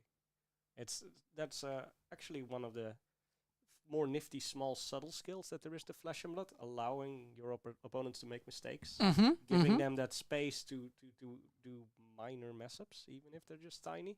Yeah. So back in Magic, you are allowed to write down cards, which you can't do in Flesh and Blood. Thank God, that would be horrible if you had to write down every card you pitched and every card they pitched. And like, oh my God. Oh yeah, that's. Speaking of which, fun fact, it reminds me. I saw a video the other day about a secret Zen deck. I clicked it. I was like, I wonder what this was going to be, and it was a singleton Zen deck that is immune to I think it's Bonds of Agony from Nu, because you play one of 60 different cards. So wow, that would make writing down things in graveyard even worse. Oh my God, yeah, that would have been horrible. No, that's a coalition. And 2 of the reactions, so this could be interesting. Let's see what we're going to have Mika doing, because we are seeing a little bit of singleton out of Niklas with those shields, all with +1 counters. But we're going to see some of them disappearing very soon, I suspect. Yes, most likely. So here is a card from Dusk to Dawn that says, when if you charge a yellow, it gets +1. But he charged a red. But thankfully, he has courage, so it has +1, so he can give it go again with Bolton's ability. And since there is a 3 block, yes, that is indeed what we see happening here. Then it's probably the sword coming in, I think, unless there's more attacks. There is also that card in Arsenal, which, who knows, it could be that he's saving that for a rainy day or some sort of like, maybe he's trying to set up for a little bit more of a combo-ish turn. But yes, because you really want to hit when you play the Lumina Ascension. So it might be too early now, because if he has 2 more... Oh no, he just slams it. Let's go. He kind of feels like he needs to go for it. And it's perhaps honestly not the worst turn, because that Raiden is coming in for 4. Yes. So it won't hit if Niklas blocks with 1 card. Yes. But it will be able to attack once more after this, because it gets the additional attack. Yes. Where's the defense reaction from Arsenal? Another defense reaction on top. And he has a Mirror Guy in hand and Chi in deck. So he might see a block with the helmet now. He also might be happy just to get the Mirror Guy in Arsenal and just try to block, because if your opponent uses one of their best cards just to take 1 Spectral Shield, you're very happy. Yes, exactly. And I'm feeling like perhaps Mika is feeling a little bit pressured right now because of that strong opening from Niklas, making that many shields immediately. So the moment that he sees that Lumina, he's like, I can save it, but maybe I really just need to go and at least clear some space up on the board, take some cards. Because the problem with Enigma is also, she's content to just sit back and block, but if she starts that board stage and she grows out of control, she will very rapidly avalanche into just a win. So you need to make sure you don't get past that break point either. Yeah, because you have to take damage, but you can't like take all the damage. Exactly. He's actually pitching the Mirror Guy. That's extremely interesting. I wonder if he's setting up for a longer game here. That might be possible, because I thought he was just ready to rock and roll. I thought he was just gonna play the Coalescence, and Arsenal the Mirror Guy and just block with the Helm next turn. But it looks like we're seeing it pitch. So he's trying to set up the Restless. Yeah, he's probably just gonna take both the counters, eat them up, yum yum yum, attack for 4. And that does make some sense. Obviously I am not inside Niklas's mind, but I suspect that maybe he was seeing that Lumina come out early, and he's thinking, oh, if you are using your power cards this early to eliminate this little of a threat, then I can go the long route, and I can essentially just fatigue you and win in the late game. Yeah, that might be a possible. I'm very interested why Niklas chose to go for this route instead of the getting Mirror Guy in Arsenal. But either way, it's doing a great job. He's making another Spectral Shield off the back of that Restless Coalescence. So he gets to keep swinging in, keep attacking, and that makes Bolton's life also that much harder, because I'm not sure if you would board these cards out in this scenario, but I know that Bolton has a handful of cards that go into Soul on hit, which in a situation like this is very Yeah, unlikely that to seems very hard. But here we see some of the problems, because now he's gonna charge a yellow, and that's a very good one because it gives him a quicken token. And the only blocking cards in Niklas' hands are attacks. Exactly. And when this is 0 for 5, it's it's very good. He has a 2 block, that's a non-attack, but that doesn't help him. And both of the 3 blocks are effective 2 blocks as well. So he just says, I'm not gonna block, I'm just gonna cash in my ward when this is an opportune moment. Exactly. He could still choose to, because this is the decision you're faced with as Enigma. Do I block 2 and remove 2 wards? Do I let him eat all 4 of the wards? Do we eat the rest? It looks like, yeah, the Restless has done its job. He moved all the counters away from it, so he's just deciding to let that get destroyed. Yeah, I agree with this use of collections, especially since... Oh, here's another Lumina. That another one of those.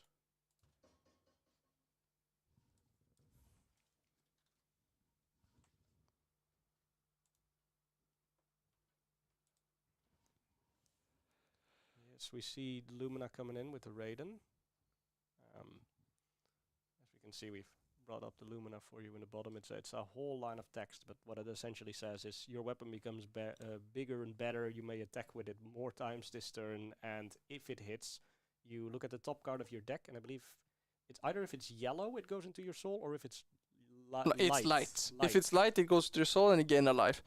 Oh, but Niklas is here with the punish. He has the defense reaction to block it out. Yes. Oh, yeah, Mika showing up. He had a reaction. That's very sweet. Now it goes up to 7. Now I think it's going to hit here. Well, it will have to get through those 2 shields. So there's 5 damage to be blocked, but even with a defense reaction, that is not going to happen. Yeah, so Niklas is happy. It's just like, okay, take him.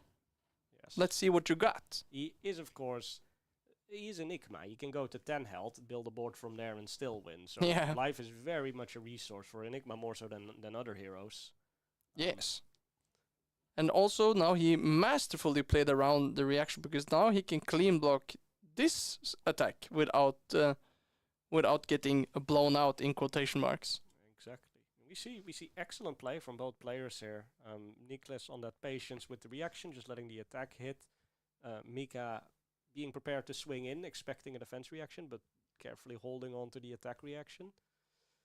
But at the end of the day, we do return to a cleared board state. Yes, with Niklas up 11 life. Yes. Sorry, 9.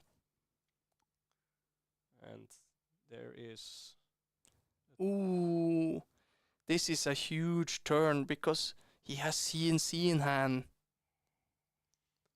So now he's gonna present 10 damage and an on-hit. Damn. Yes.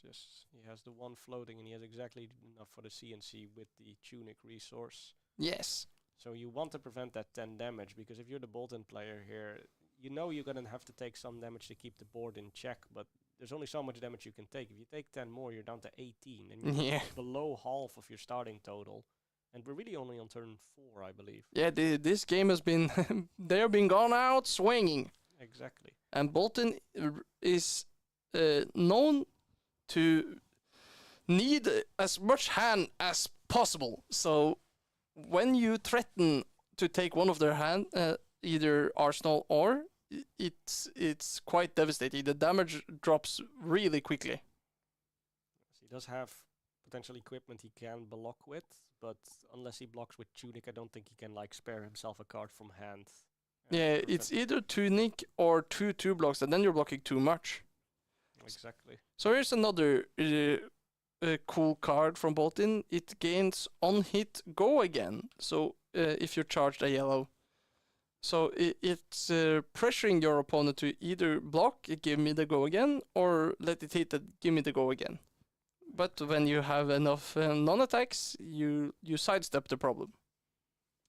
exactly. And I think we see the card that was charged with that card. I believe that is a Bolt-in Blade. Yes. Which is, I think, the 4 cost. That costs 2 less for each card that was charged. So Yeah. if Bolton was able to hang on to a 4-card hand, he might have been able to do a double charge and get the Bolt-in Blade out and have a really high power turn. But right now that is very neutered because that block on the CNC was required. Yes. So his card in arsenal should be a strong one.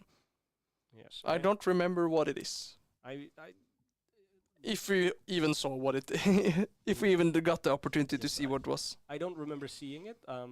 But part of me thinks that it could be a Lumina because he was protecting that. Like he didn't think very long about putting the double block down. It was a slam. Yes, but then again, we have already seen 2 Luminas, and how many Luminas can you possibly draw in the first couple of turns in the game? All 3 if you're the greatest. It is possible that is where it went. And call me if you've seen this line before. Exactly. Niklas once again with the CNC, once and again threatening Bolton in the exact same way. I mean, it's only fair if the Baltic players gets to draw their Bomb Majestic every turn. Why can't the Enigma player draw their Bomb Majestic every turn, which is CNC? Yes, and so we see another 6 damage coming in, and Bolton player Mika is faced with the exact same question here. Am I willing to give up 2 cards to protect his arsenal? I did it last turn. Is it still worth it now? And in these kind of situations, it's also very much thinking about not falling into that sunk cost fallacy where it's like, oh, I did it last turn, so now I have to protect it again, otherwise it wasn't worth it last turn. You have to evaluate the situation you're in now and see if you... Yes, so now we had the 2 block, so it made more sense to block with both of the 2 block equipment. Exactly. It looks like our Bolton player wants to keep some cards in hand. He's kind of done taking and he wants to deal a little bit himself. Yes, he's down 16 life. And has to fight for his life to get back into this game. So here we see a classic certified hood classic play from the Baltic player. Pitch, activate Tunic and send, take flight, which has go again by itself, so you don't need to worry anybody. I think it is one of the very few cards that Bolton plays that just comes with essentially a base go again. Oh, yes. And here's one of the coolest Baltic cards. It is something with V in it, but all of them are called that way, so I always mix them up. But I think it is Beacon of Victory. That is the one. Or Bacon, as it's lovingly called. That is also a good alternative name, I would say. So Beacon lets you fetch an attack that's an actual card that costs less than the amount of soul you spent, and he spent 1, so he can get the last Lumina.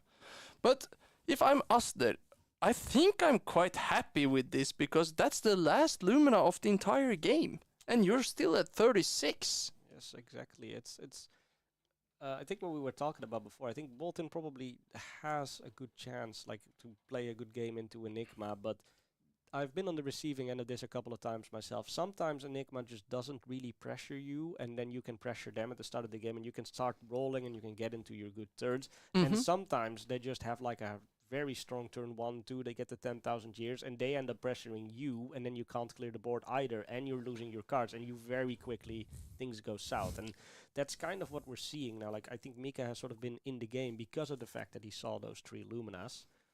So he's banking on them to get something done, and there is no ward right now, so potentially, with some luck, he is able to connect something and get somewhere. But that's the D-react. He saved it from the last turn. Very well played by Niklas. Yes, and that makes it very hard, because that then begs the question, okay, what do you do without your Luminas in this matchup as Bolton when you're already down life? Then you need to start making some extremely good plays with double D-react to salt in the wound. He's giving go again. We might be able to see what the Arsenal card is. I was quite curious to see that one, yes. Oh yeah, so it makes sense. He was saving this for when it actually has an on-hit. Yes, because what are the odds that Niklas has another D-react in hand? Then you just give him the hand like, okay, I'm out. Yes. Thanks for playing. He has played several Sinks and several Fates already, I believe. Yes. So at this point, the odds of him having a third D-react are very slim. So we see our Bolton player trying to play to their outs and saying, like, at least this will go into my soul. I will have something charged. You know, maybe we can make something happen with that next turn. And the board is clear. The board is clear. But for For how long? 1 second. Until it's not. So here is another 4 attack shield, and these 4 attack shields, they are so dangerous. They get so quick value. Yes, exactly. They're and it's also not only is it annoying to block 4 damage, because even if you give a card for 3, you're still taking that 1. Mm-hmm. It's also, you kind of want to note block against Enigma and keep a hand so you can put up that pressure and deal with their bards on their own turn. But the problem with that is that this is coming in for 4, which with 40 health, that puts you on a 10-turn clock if nothing else happens. Now, obviously other things are going to happen, but that is still a pretty sharp clock from something that's looks so innocent. Yep. That's for sure correct, Boyd. And sometimes some heroes are able to punish an Enigma for doing something like this, like the old Riptide I like to pull out. You hit them with the trap, ping them for 1, their ward gets destroyed, and then suddenly you end their entire chain because they don't get their go again. But Bolton is not a hero that can punish in that way, so he's just going to have to find a way to block and somehow also still keep enough of a hand that he can clear up the board somehow. Here you see Astner looking at the Warmongers, thinking, this is not good anymore, because all 3 Luminas has been played. And I wonder what is going on here. I think Mika is taking their time, looking through all their lines to see if they can find anything. Yeah, I agree with pitching the reaction. You don't have enough soul to use it to its good purpose, since it can't just find Illumina and call it a day. Exactly, that makes sense. The one upside of that card, which I believe was the Beacon of Victory. Yes. That specifically says you give your target attack plus X, where X equals however many cards you've banished, which I do know can sometimes function as an alternate win condition for Boltons. I have lost to this once when I was about 15 health up on a Brute. And they're like, boom! Well, they hit me with the CNC and then the Beacon of Victory on top of it, and I think they banished like 9 cards from their soul and just killed me because I was arrogant enough to not block at all. Yeah, that's a trap a lot of players, myself included, have gone into. So here we see for the first time Mika activating the Iron Song Versus to threaten to get the Courage token on hit, which is pretty good. Exactly, that Courage token allowing, meaning a little bit more for Bolton than it does for plenty of other heroes, because it allows him to get that free go again. He still has to use his attack reaction to remove a card from Soul, but at least to get that go again.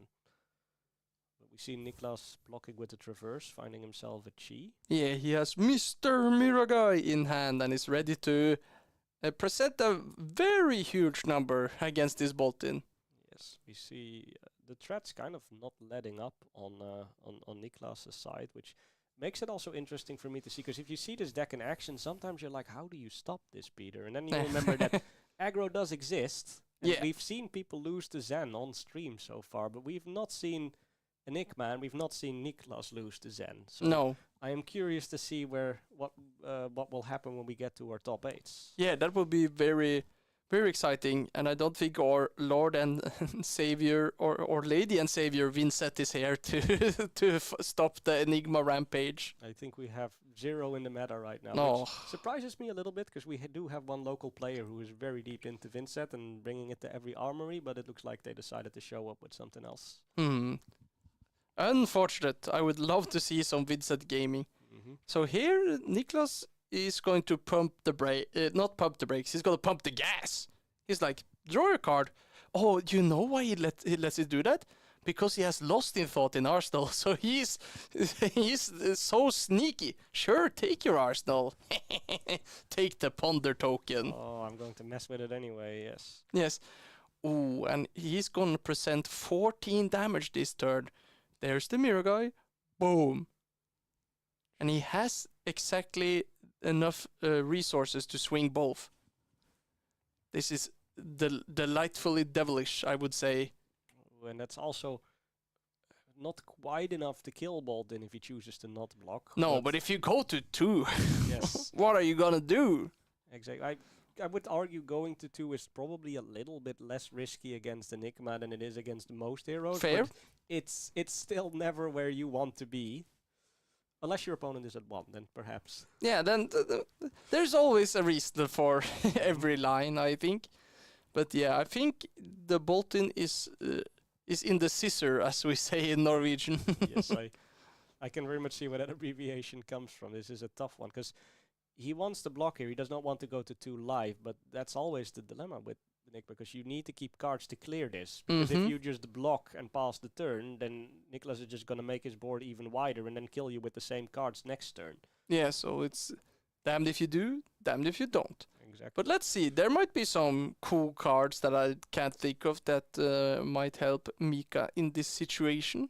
Yes, and he also still has the Snapdragons available, so he is able to get like that on-demand go again without paying any cost whatsoever. Yes, should still he require. protected. Exactly. And Asner is using an interesting set of equipment with the Mage Master boots, but the headpiece is already gone. Yes. So there is not going to be anything too fancy coming out from him here to defend with against whatever Mika does. So here's the punish. Arsenal card, bye-bye! Yes. That is a shame. Did you see what was put in the arsenal? No, Mika drew it from the top of the deck and just slammed it. So I think it's good. Mm-hmm. But here, this is so backbreaking for Mika. They blocked for 6, and now they took 2, and now there's still 6 more damage coming, and you don't have a good hand anymore. Yes, exactly. I think they only have 1 card left. Yes, I think there's 1 card in hand that. Well, there's some justice in the world, as Asner drew a chi, so he can't Arsenal. Okay, that is something, yeah. And we do see that though Nicholas is going well, he is down to 25 health, so where Bolton has been able to like nibble away at him somehow. If Bolton can clear this board, then he could claw his way back into the game. But as it stands, we are again. Yes, but here we see just a pass. Yes. It's interesting even because it looks like he should have had a ponder of that. Yeah, they used a ponder, but they had 2 cards in hand, so they were deciding which one should go to Arsenal. Okay, they were still deciding. All right, I thought that they just neglected to put the card of the ponder in Arsenal. I'm like, that has to be Light of Soul then, right? That's Yeah. Are you ready for a spicy turn, old boydy boy? I have seen this spicy turn before, Peter. Oh, but I now it's even more spicy because you're stealing from Miragai. Yeah, that's true. And there's a 4-card hand coming out behind it. Yeah, there's an unmovable, so it's not the most pressure, but it's like still Miragai, activate Enigma, attack with Spectral Shield, and then 10,000, and then send Mika to the 10,000 reunion in the X1 bracket. And it's interesting too because both of these players have gone 5-0 so far. Mm-hmm. So I believe that whichever one of them wins is going to be locked in for Yes. 8, if I'm not mistaken. The game is not over yet. We're not quite at the end of it, but No. But there is also a chance that even if Niklas manages to beat out Mika here, he might still be able to secure himself a top 8 spot, and we might see a rematch of Yeah, this. that would be awesome because it's not a high roll, but this has been like almost a high roll from the Enigma side. Not to like say that Aster didn't play it good because he played extremely well, but it's like when you draw the Sacred Art and it's like go time, and it's just it makes the deck look unbeatable sometimes when you present more numbers than an aggro deck and you get ward.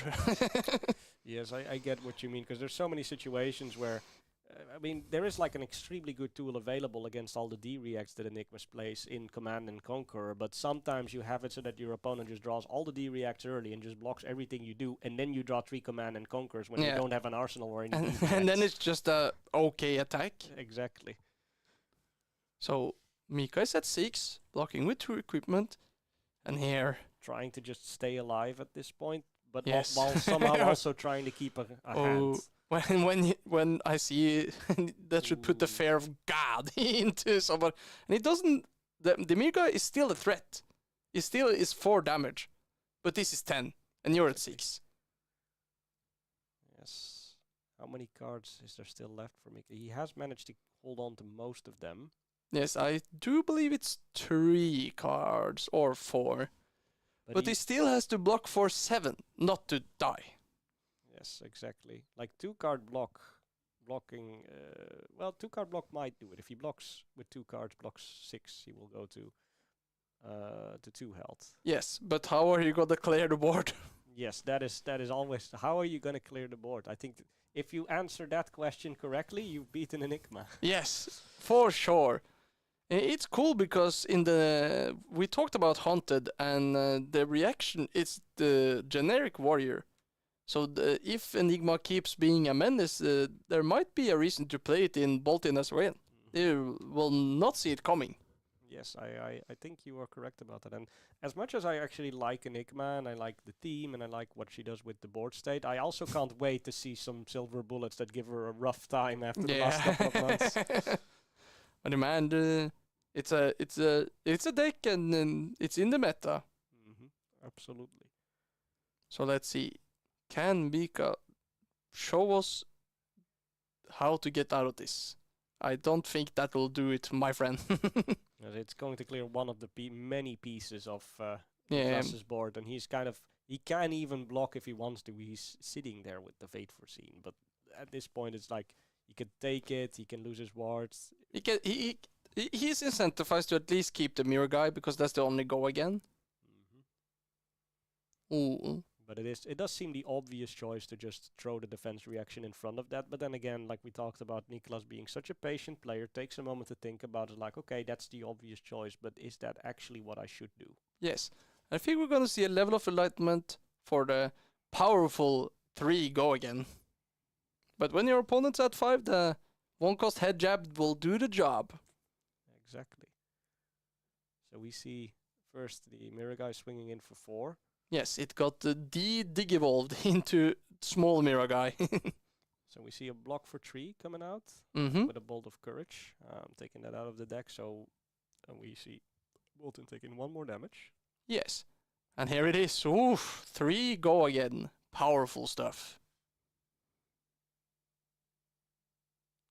Yes, 3 damage is 3 damage, and you know there's gonna be more coming after that. I'm more scared of the 10 that is going in. Exactly. It looks like... Ah, yes, the 3 damage was blocked. It looks like we have our Bolton player throwing his hand in front of the 10,000 just to not die. Still taking 1, I believe. I think that was 9 block. Yes. Let's see if they remember to update the live total. Maybe Niklas only draws red cards, surely, and we still have the deadly levels of enlightenment has joined the board as a ward, which is not correct, but they will probably fix it soon. Yes, they are going to realize at some point that not everything on that side of the board is a permanent with ward. Yeah. Here we have to double block. I mean, you could take 1. Yeah, so life total update correctly. Oh, they are at 1. And now they're super dead. Because with Mira Guy, this is effectively +6. And that is the good game given. So despite our predictions, it looks like the Enigma so far still undefeated. Niklas locking himself in for top 8, I believe. Yes. Mika having maybe able to get there, but having to fight a little longer. At least for the moment. Yes. Big congratulations to us. They're a good friend of mine. I'm always rooting for him. And I really hope that Mika clutches up the last round and manage to get in as well, because in this round it didn't look like there was any chance for the Baltic player. But that might change now. Mika might be practiced against other Enigma, and now they learn Asner's deck, and they can think about it, and then come back in the top 8 to show us what they learned. Yes, and I've seen these types of situations myself before. I even recently had a match where I went up against Enigma. With my Verdance deck, I was brewing, trying some stuff. Okay. I didn't draw any pressure for 4 turns and just immediately died. Yeah. And then I basically said, good game, let's go again. Just an actual game. And then we had a really good game that went back and forth between us, and we actually went to time on that. Obviously, I'd already recorded the loss, but you can see that sometimes Enigma can just do that snowball, and sometimes it does not. For sure. when I played against an Enigma in the calling, and he had the worst Enigma turn I've ever seen in my life. He blocked with like almost his entire hand, and then he drew up because it was turn 1, and then all he did was pitch yellow Levels of Enlightenment. And that was all he could do. That is definitely not where you want to be. No, so it's like the deck has a lot of defensive tools. So if you just draw the defensive tools, then you're not doing anything. You're keeping life so you can take life to build more board. But if it's when you get the board, then the defense, then the board, then the defense. It's like, how do you beat this deck? Yes, but it's exactly as you said. It sometimes it looks unbeatable, and sometimes you just have very real matches. It's Enigma almost. I've never really seen her just completely getting rolled, but then again, I've never seen her play it against Vincent. So yeah, my friend Lucas who has played a lot of Enigma. Also, he has told me he has been rolled by several decks, but it's hard for that to happen. He recently finished top 15 in the World's Calling, so that was really awesome. Yes, we do have a lot of higher caliber players here. Niklas, who we have featured twice now, himself is not our current champion. No, which we will. But he's been very close. Yes, but he's 3 times. I think every nationals he's been top 8 in Sweden. Yes, he is definitely a high caliber player, and it's kind of only a matter of time before he's the one to take that crown. Yeah, for sure. The boys have to work for it. Exactly. So we'll have to see where we're gonna be going next. In the meantime, random question for you, Peter. Yes. What part of the Jarl deck are you most excited for? Ooh, so back in the day when I was a spry young lad, I looked at the Mango card. I was like, this dude is so sick, and I'm very excited just for the entire package. I think I really like the weapon, the summit. The summit something horrible, I kill people It's weapon. something with summit in the name. Yes. Yeah, it looks so cool. And what really excites me is the mechanic heavy, that you can use a shield, because warrior, not known to many, has actually a shield. So we might see a sword and board warrior, which is like the extremely iconic type of fighter / warrior. Yes, I understand, and I'm sort of with you on that as well. Like you see that mechanic, and it does spark that inspiration. Like, ooh, they can do more with this, because now we have one hero that wields a one-hander that becomes a two-hander, and it's a pole arm, so they open like a whole new category of cool weapons. Give me a spear. Give me a scythe. No, wait. I think the scythe is a scythe. I think that's also a weapon type. Not sure about it. I just keep thinking about what sort of attack reactions we're going to see with that, because you can't pummel. But maybe we will see a lunging press focus the hero in the future. Whenever you play a lunging press, something happens. You can play a lunging press. That's a legal card to play in the Jarl deck. What are you most excited for? When it comes to Jarl, I'm not quite sure yet. I've been building Jarl a little bit myself, tinkering, going ice earth. I'm not sure if I'm gonna go ice or full earth. But honestly, I'm just excited for the hero as a whole. He's so cool. I joined the game. I started playing the game 1 week after Oldham Living Legended. Oh, so you didn't get to play the Iceman. I was getting into the game and I saw him and I was like, oh, that's an Ice Paladin. That's sick. That's so up my alley. And then I bought like his sleeves and his Blitz deck, and then I showed up at the armory the next week and they were like, that guy's banned. And I'm like, oh. No! But now we finally have a redemption in Jarl. And also I hate playing against aggro. I hate it when you're just like, oh, I'm just going to forego again. And you're just sitting there going like, and Jarl is going to be right up my alley to be like, let's see you do a forego again when paying 3 extra costs for your first card. He's going to shake the meta for sure. Absolutely. Just the presence of Jarl is going to fundamentally change the decks. We can't play no longer 0 blue Viserai or 0 blue Vincent or Aurora. They have to adapt in some way.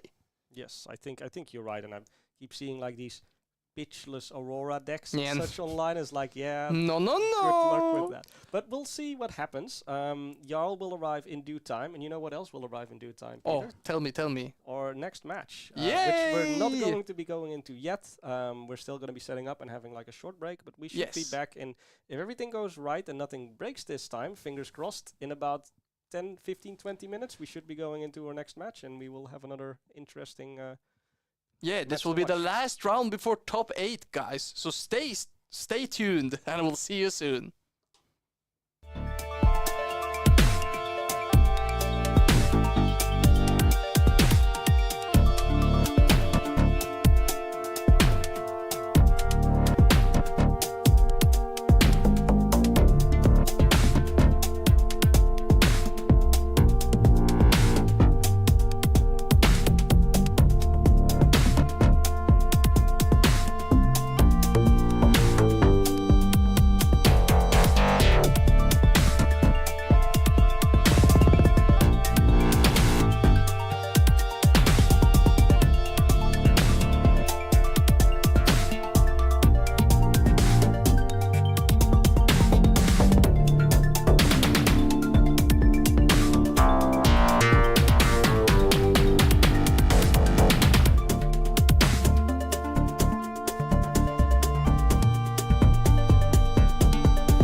gentlemen. We are back at the Hardened Stockholm, here hosted at Alpha Spell.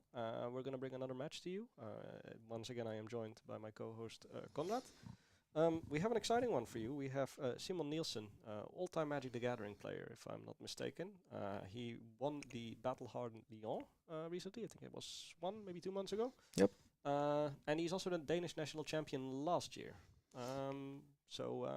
Yes. Let's say he's a card game pro. Yeah, he knows what he's doing. He knows what he's doing. But on the other side, we have a man with nothing to lose and everything to gain. We have a Finnish player called Imari Laatinen, and he is winning in if another winning in loses. So if he wins this, and there's another winning in potentially, and that person loses, then he's also going to be marked for top 8. Yeah. And this player is playing Levia as well, so we are kind of set up for a good game. Yeah, and finally my wish is coming through.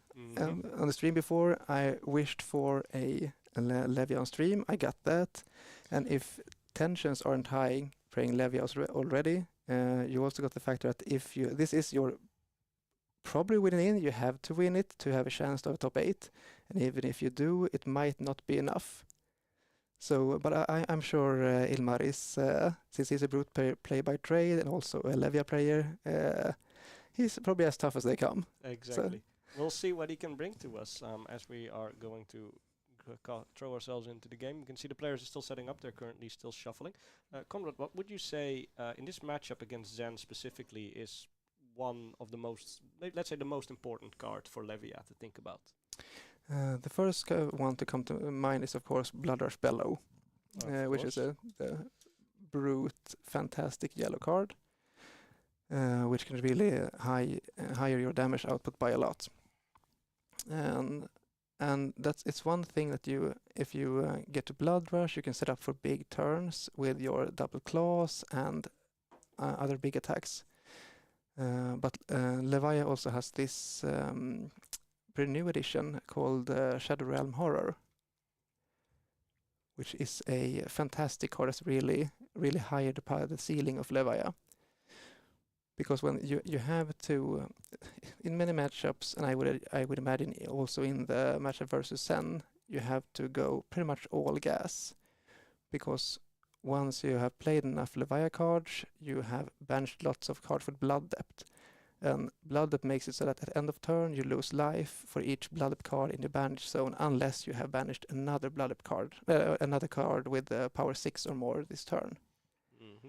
So once you have started to banish big cards with Blood Depth, you have to keep on going, because if you don't, you will damage yourself even more. All right. So we'll see if these cards come into play, as we can see that the players are getting ready to go into the game. We see our Levia player is again bringing the mostly default Brute suite of Sash, the Apex Predator, I think it's called. I'm blanking on the name of the gloves, and the Apex Bonebreaker. Bonebreaker, that's the one. Yes. So let's see what they're working with. They have drawn their first hands. Yeah, I mean, it's right away. I'm curious about Levia has chosen the hooves as her legs instead of scab skin leathers. And hooves are great in the sense that you can decide when you need an action point. You can sacrifice it to get that action point, so it's a safe choice. But it's a one-time use, it's less block than the scab skin leathers, but it's also, I guess, the safer choice than the scab skin that can really screw you over. Yeah, it's kind of the, I think it's beaten trackers, but the shadow version. Yeah, exactly. Still a great card.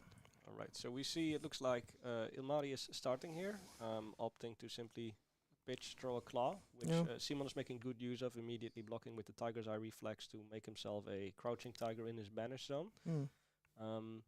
Kind of setting himself up for the next turn. Yeah, and I bet Ilmari hoped to have some kind of big attack that isn't a Blood Depth card to begin his first turn, because an issue with Levia can also be that if you don't have enough cards in your graveyard, you won't be able to use a big chunk of your deck, because many decks has an additional cost of banishing 3 cards from your graveyard.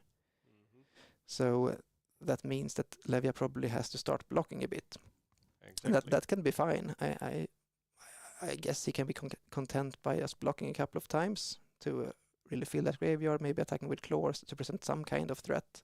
downside here, of course, is that into Zen you are most likely going to be blocking inefficiently because you get those little points for 2 damage, 1 Yes. damage. So if you block for 3, you're throwing a card away and overblocking by 1 of 2. Yeah.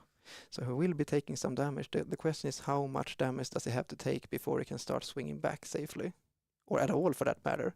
Exactly. Well, we see now that there's a 4 damage card coming through in Chase the Tail, I believe. We do at least see the 3 block, only taking 1 there. Yeah. And then there's a 3 card. I would expect him to throw a card in front of this as well. Yeah, probably. We'll see what he does. He does have a little bit of an advantage that he went first, even though he might have wanted to get more cards into the graveyard. He managed to set up an arsenal, so he has something to go on for when he gets to pop off. Sen presenting another, this is 4 this time, with the help of Tiger Stripe Shuko and the buff from Chase the Tail. So again, annoying breakpoints, and you see that's kind of what Zen does now. Because before the book bannings, obviously Zen's kind of whole modus operandi, if you will, was to throw the traverse, grab a chi, and then have an insane power turn. Yeah. What they do now is kind of just come in for 2, come in for 1, come in for 2, come in for 1, come in for 4. So like you can never quite block efficiently. You're either blocking too little or you're blocking too much. Yes. And still, as we talked about on stream before, when every chi you have is a tutor for whatever attack you need, it's a very strong hero power. You will get a card you need, and you will get a tiger to go with that. Exactly. But we do see Ilmari coming out swinging with what I believe is a Deadwood Rumbler. Yeah. And I think this is what he needs to do now. He's just simply filling his graveyard, still no blood depth. Made some blocks. He managed to block efficiently in the sense that he gets to use his 3 blocks as 3 blocks. Present some damage back, adding some 6s to his graveyard. So they're setting himself up for a big turn when he needs it. And did you catch what card Ilmari has in his arsenal, or left in hand for that matter? No, I've been wondering about that arsenal because he set that up on the first turn, but I didn't quite get a good view of his hand that turn. Because that card is an arsenal, right? It's not his hand. Yes, I'm pretty sure it is an arsenal. I think he's doing the thing some players do, where they're arsenal sideways or diagonal. Yeah. It could be a blood rush. If you can, you always want to save a blood rush for bigger hands so that you are certain that you can make the most out of your power cards. Exactly. And that's one thing where this matchup differs a little, probably, because for brutes it tends to be kind of normal. If you draw a blood rush, a blue, and 2 6 attacks, that's what you want to play. So if your opponent, whatever your opponent throws at you, you just block with all your pieces of equipment so you can keep that whole hand. Yes. But in Zen you have a little bit of a different line where you can choose to, like, if they throw 2, you block 2. If they throw 1, you block 1. But then again, you also don't want to throw a Scowling Flashback in front of a really bad hand your opponent has, so you have to still be mindful of how you do it. Yep. So we see Simon here putting pressure on again, just doing a 3 go again, and then throwing that ever so powerful Enlightened Strike. And I mean, it's really such a high skill cap on the card Scowling Flashback. It's a really interesting design. I like it a lot. Because there are, for example, if Ilmari would have made the read there and used the flashback, that probably would have ended the turn right there. And he would have saved himself some damage. And I don't know, I guess we're about to find out that when's the time to really put in the block with the flashback and try hindering as much damage as possible from Zen. Here comes the Blood Rush. Yes, so not from Arsenal, but the Blood Rush nonetheless. So we're going to do what most players often do: 1, 2, 3 for one card, 4, 5, 6 for the other, and then roll to see which random card gets discarded. Yeah, not pitching a blue, unfortunately.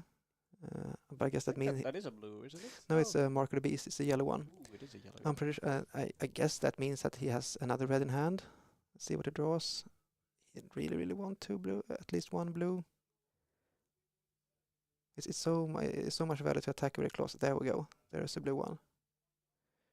So this would mean he has at least 10 damage just from the claws. And I'm curious to find out what else there will be. And this is also the question for Zen. It's kind of up to him what hand he's working with, because I've been up against Brood doing this many times, and I've done it myself as Brood many times. Broods don't usually have any too threatening on hits, and even if they do, it's going to be like Command and Conquer, which does not get buffed by Blood Rush Bellow, which only affects Brood attacks. So you kind of know there's just damage coming, but like, are you going to block? And if yes, when are you going to block exactly? And that is so that Simon just took 20 damage. Yep, he just took 20 straight up, no blocks. Oh, Wow, this is not going to be a long game. No. And we see that Ilmari is still hanging on to that arsenal, so whatever it is, it's still there. But Simon is about to have a pop-off turn of his own. He was willing to just take all of that 20 damage just to do whatever he's about to do now. It looks like he's starting with levels. Playing levels, transcending with the help of the Gogan. Transcend card path of travel? Question mark? Path well traveled. Path well traveled. So he can do that to give it a go again. Get a resource from the Kasaya, and also activate 2 modes of the levels of enlightenment. Getting a tiger swipe. Yeah, so this is a bit of a clever play that you can do. When you play out the levels before you actually like put it on the field, like after you've said you've played it, you can respond to it by playing with a Transcend card, and then before it resolves again, you can respond with your Zen ability, and that is allowing him to pitch both of those blues, so that when the levels comes down and you get to the point where you have to choose the modes, you can actually choose 2 modes instead of 1. And it's a really, really high ceiling for a blue card. It's still a blue block 3. That can also be a 1 for 5.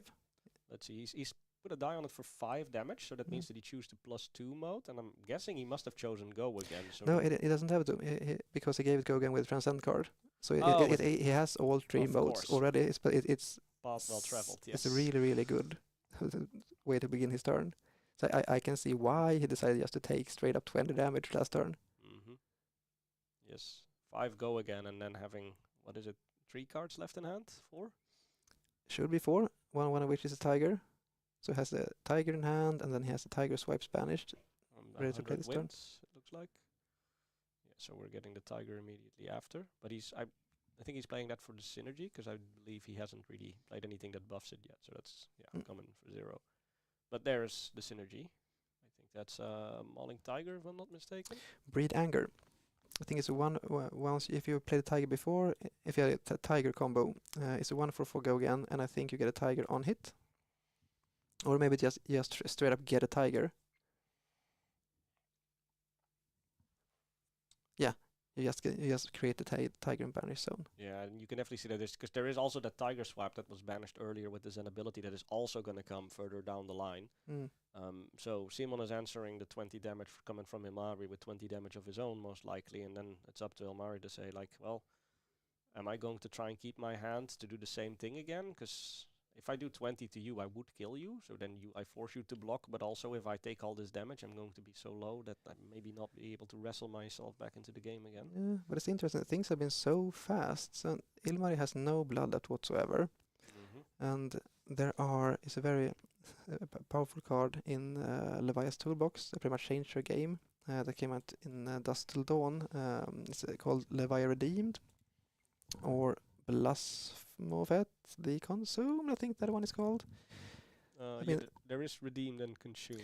Yes. Yeah, but there are 2 modes of the same card. One of which, if you take blood depth damage down to 13, like if you go from 14 down to 13, you can activate this or flip, whatever you call it, and become a Blasphemophet. And that you, in a sense, get a new hero, which makes it so that you can play cards with blood depth from your banished zone. And instead of taking blood depth, you just banish card from top of a library.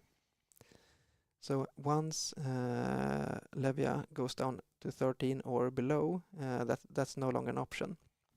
And so 13 is a very important breakpoint for Levia players. And the next breakpoint, if you want to call it that, is at 8. If you're going down, it's not a breakpoint at 8 per se, but if you have 13 cards with blood depth in a banish zone, you can go redeemed to get rid of all your blood depth. This other mode card. 2 very powerful modes, but I don't think I should have taken time to explain all this because it might not matter at all. We are so low in life totals, and Simon is putting together a very nice chain at this point, and I have a hard time seeing Ilmari getting the chance to add up enough blood depth to make use of those cards. Yeah, it is questionable. Though the one thing that Ilmari does still have going for him is, aside from the fact that he's still holding on to 4 hands at the moment, he does have that equipment. He has that scowling flashback. If he needs to cash it in, then he should cash it in soon, because 2 more cards that Simon is looking to play are coming from banished zone, so they will not be impacted by that. But, how many cards does Simon have left? Does he have 1? I think after the levels he had 3 cards in hand, one of which was a tiger, and there's 2 cards on the field and 1 tiger on the field. So I believe it might be 1.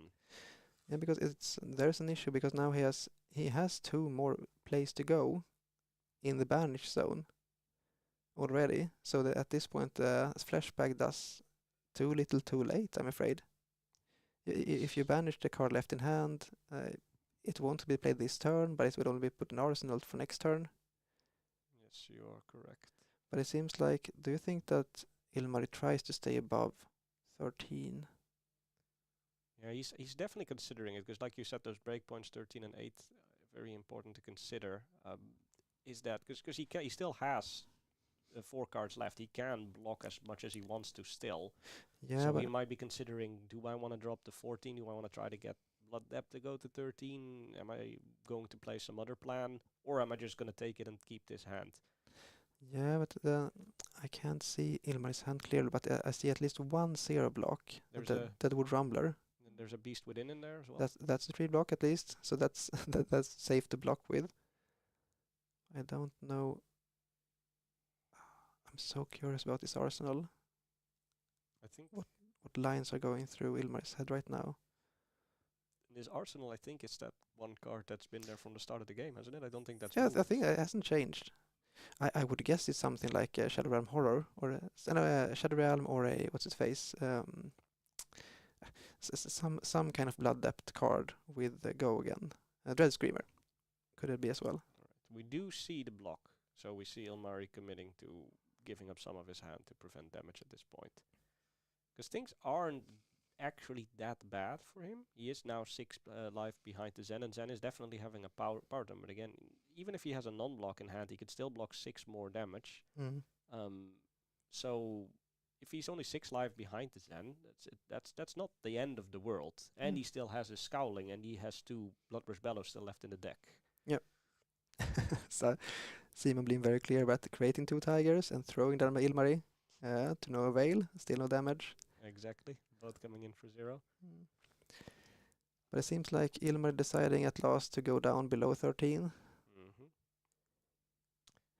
And it's also rough in the sense that Simon is at 20 life. He has his full fridge online, not a scratch, even on the boots. He has everything that he wants. But Ilmari did get to keep a 3 card hand, so I expect at least some damage. And he has that arsenal, so he has 4 cards to play with this turn. So he can. There, it was a Shadow Realm. It was.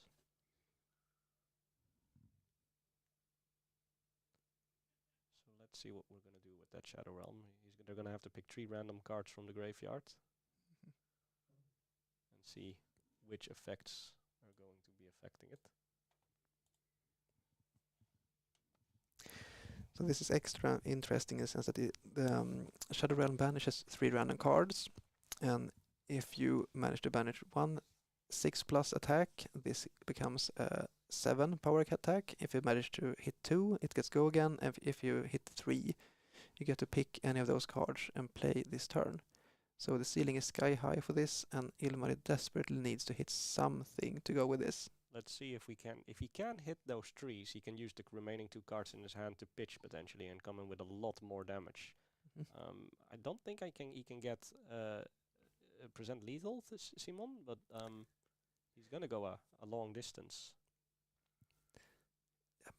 Maybe, nah. I don't know what it would be. I guess a swing big is for 8. Alright, it looks like they're doing some interesting dice rolling to determine the outcome of what cards are being I'm not sure. Every Brute player has their way of doing this randomness. That looks like 3 hits to me. It is. It is 3 hits. That is exactly what Ilmari needed to stay in this game, to have it not slip away under the slip it away from his Shadow Brute class. So that means that Shadow Ram is coming in for 7 with Go Again, and there will be some kind of follow-up. Exactly. And the question then goes over again to Simon, the question is, what is he going to do? Because he can probably... I don't think there's any way Elmari presents 20 damage, so there's not lethal presented. So Simon can choose to keep his hand if he has something that he thinks he can kill Elmari with, but that is a tall order. Doing 11... Yeah, I think he will be above 20 because he just, if you notice, he just sacrificed his hoofs because he wanted that other action point. Yes, exactly. So that means he can play one of the banished cards, and he also, I guess, he have some kind of big beefy attack from hand as well.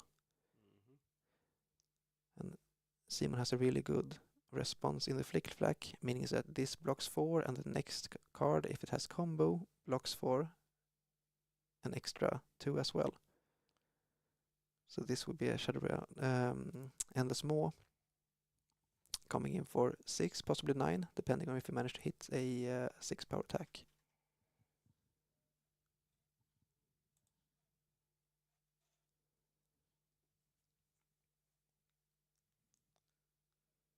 There we go. And there are at least 1 6, yep. So this is coming for 9 damage. And Ilmari has 1 action point left. Thanks to the earlier breaking of those hooves. We do see Ilmari swinging out hard. 7 damage, then 9 damage. It's and still the action point, so he could potentially do something more. It's definitely numbers, but Simon is blocking he's not blocking out everything, but he's blocking efficiently with that flick flack. Yeah. There will be another, I think it's called Graveling Growl. Yellow Graveling Growl which is a 1/4/6. But you're only allowed to play it if you have banished another card with power 6 or more this turn. Which it has, I think he's up to like 5 banishes, so it's well above what he needs. Exactly. So Ilmari is he's trying to squeeze every point of damage to get Simon to give up his hand, to get him low, to get him in lethal range, to get something going, and he's doing it. Yeah, it's a Tiger Swipe blocking for 5, because it has combo and he has blocked with flick flack. But that's still 4 damage coming through. And this is a big turn. There's a Shadow Run for 7, more for 9, and another 6. So it's 22 damage presented. It's a lot. Exactly. And getting Simon to at least block with 1 equipment, with Battle Worn, but it's still an equipment, and using 2 cards from hand. Exactly. And there's not even a Blood Rush Bellow being used. But it was a lot. And Simon is still... He's down to 8 now. He's below Ilmari in life total. So it's anyone's game, but he did manage to hold into 2 cards. He has his equipment, as you mentioned, and he's got an arsenal on top of that. So we'll see what Simon can do with these 3 cards. And I wonder if maybe Simon is content taking a kind of off turn. Okay, there's a beginning with 100 blue 100 wins, attacking for measly 1, but with the possibility of using Transcend card to gain resource and tutor whatever you want.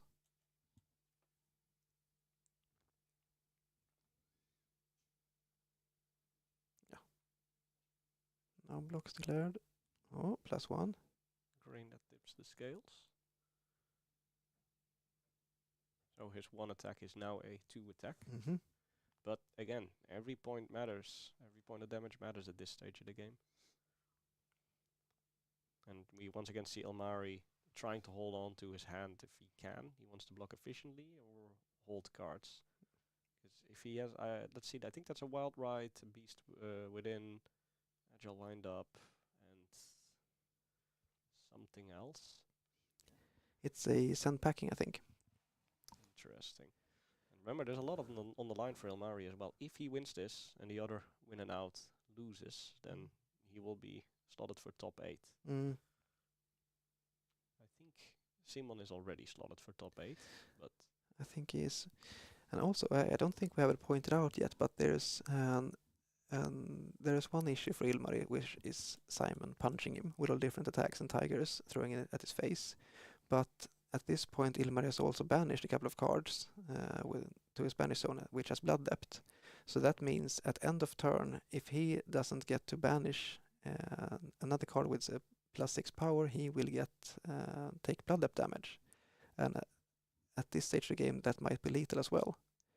exactly. So he has to block enough to not die from the attacks, and he can't block too much, because if he does, he won't be able to shut off Blood Depth, and that means he wouldn't be able to present any damage, and we just take a lot. And I guess, yeah, That is where the scowling comes in. yeah. And this is not. I mean, I don't think he has a choice. But this is what we were talking about before. It's just at this point, it's just to block 2. Yes. The banish doesn't matter at all. And I think he's looking for. The problem is he's looking to hold on to 3 cards because he needs to do more than 6. If he does 6 damage, Simon will just take the 6 damage and probably kill him. Yeah. And I think he's looking to.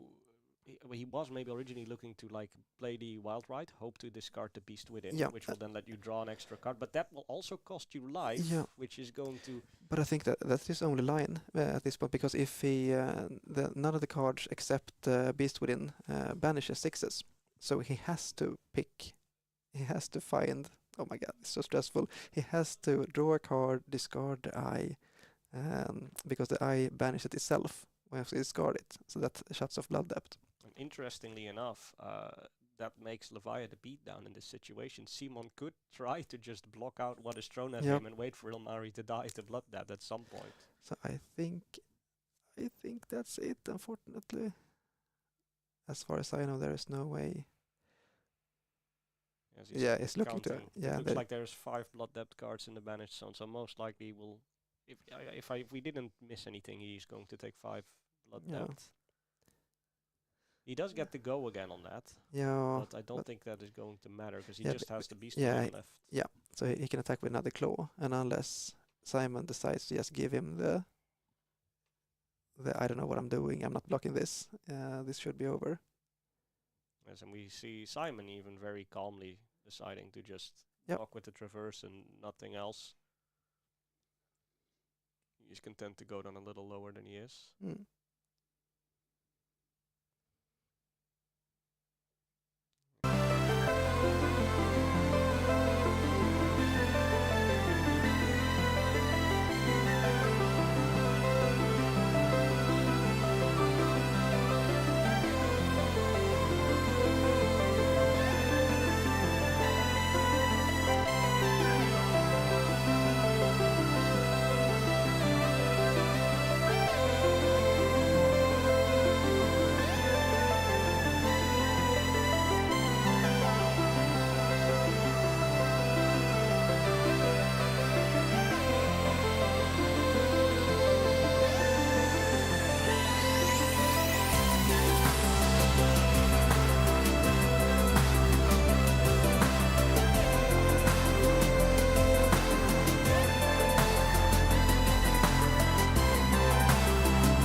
a little bit of delay, but I think we're good. Or at least normal fast. Thank you.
to the Battle Hardened Stockholm. We are about to enter the first of our top 8 rounds, and our first round is going to be an interesting one. We have ended up once again with Niklas Asner, or Enigma player, but he's going to go up against Hugi, who's playing Kaio. Yeah, and this has got to be the first KO on stream, right, today?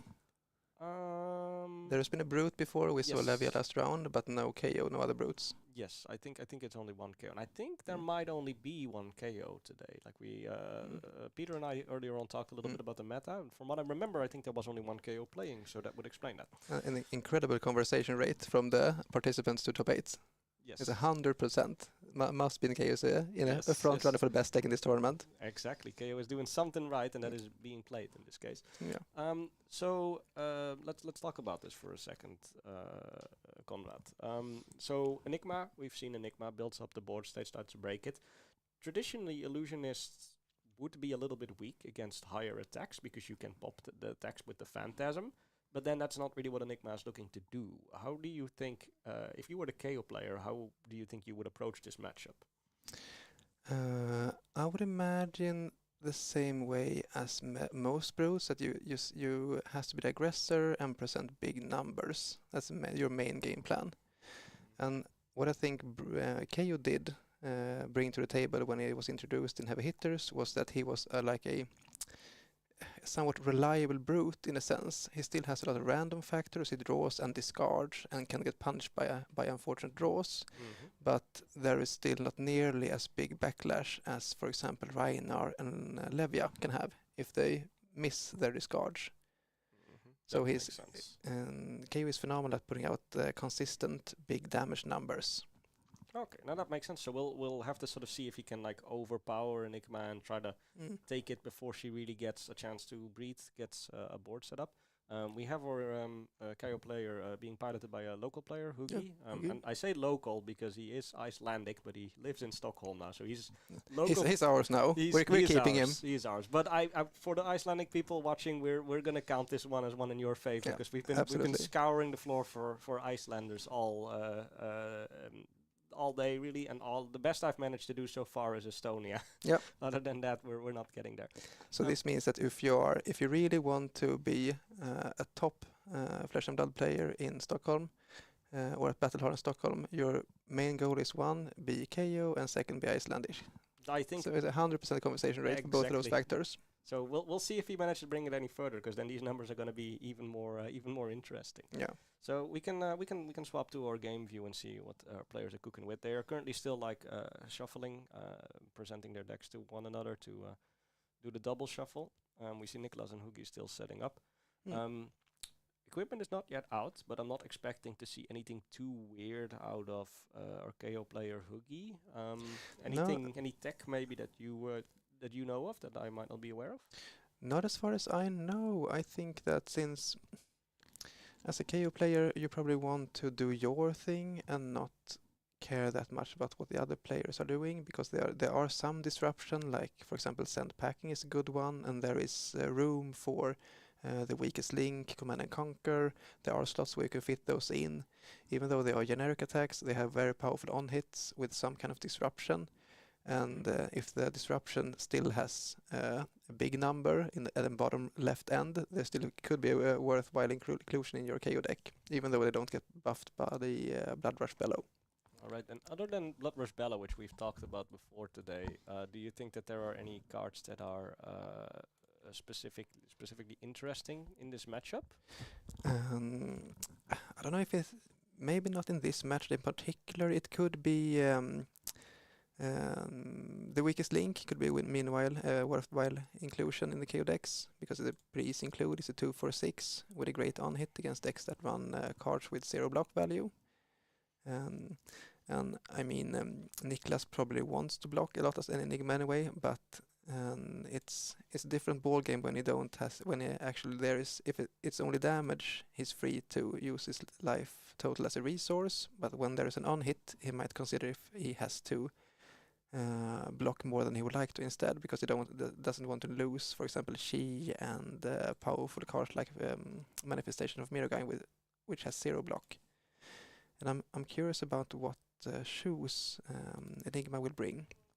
in the stream so far. I think we've seen the Mage Master boost twice at least. It could be, I'm not certain if this is a Mage Master Boots matchup or if he wants to use anything else, like the what's they called? The ones that give, you can pitch a Shi. Whenever you pitch a Shi, you can give them ward 3.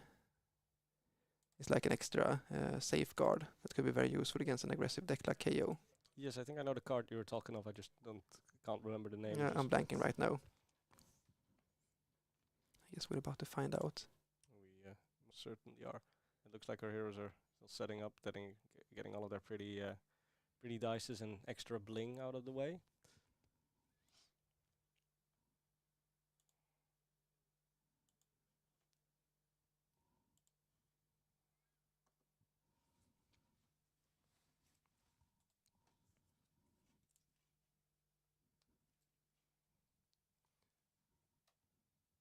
Yeah, so it looks like we have still some discussion going on. There's definitely going to be a little bit more setup. So I guess there's like a different question, which I feel like the answer is obvious, but maybe it is not. If you were the Enigma player going into the KO, is there something you would adjust about your plan? I'm thinking you would probably board out your Phantasm attacks. That would be one thing, but I'm not familiar enough with the matchup so that I still imagine the power plays is probably the same as in Manifestations of Mirugai. Is a fantastic card whenever you play it. If you get the value attack for 8 and ward 4, it has great value. But I'm curious about how highly he does rate cards like 10,000 Year Reunion, for example, because we have seen this a couple of times in conjunction with Mage Master Boots. But we haven't seen we have seen it in the Assassin matchup and in the was not Sen, it was what did Niklas face before today? We saw him face Usuri in round 3, and then there was Bolton, Yes. and he used the 10,000 Year Reunion in that matchup as well, right? I think he did, yes. Yeah. And it seems like he's presenting Mage Master Boots, and I would imagine that means he still is using 10k Reunion.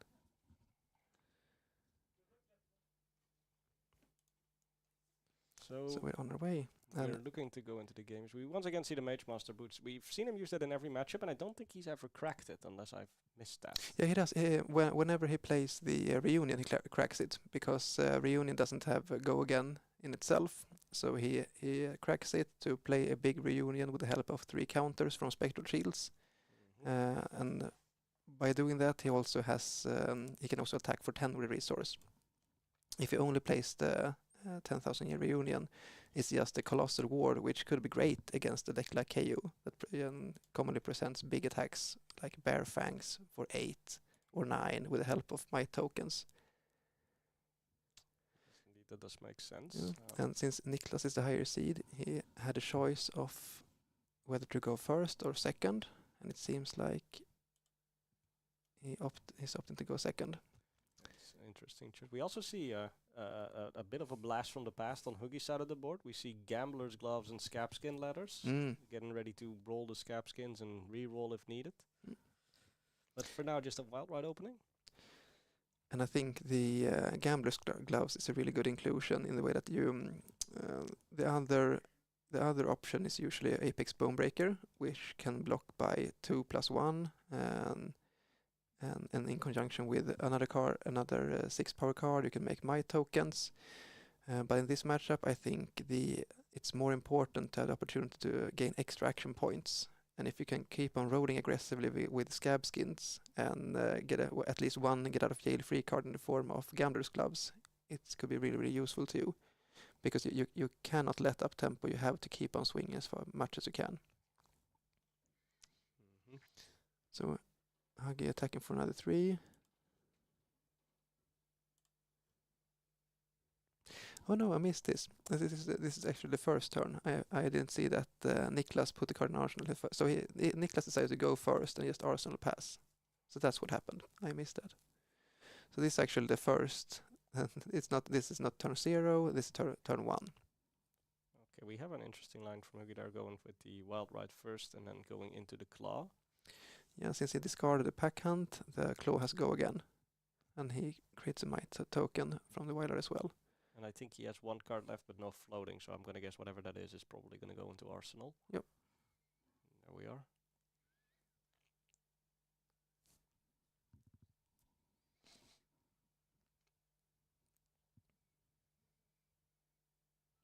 Let's see, and just drawing it back up. He has landed a little bit of damage on Niklas, who has decided not to block the Claw.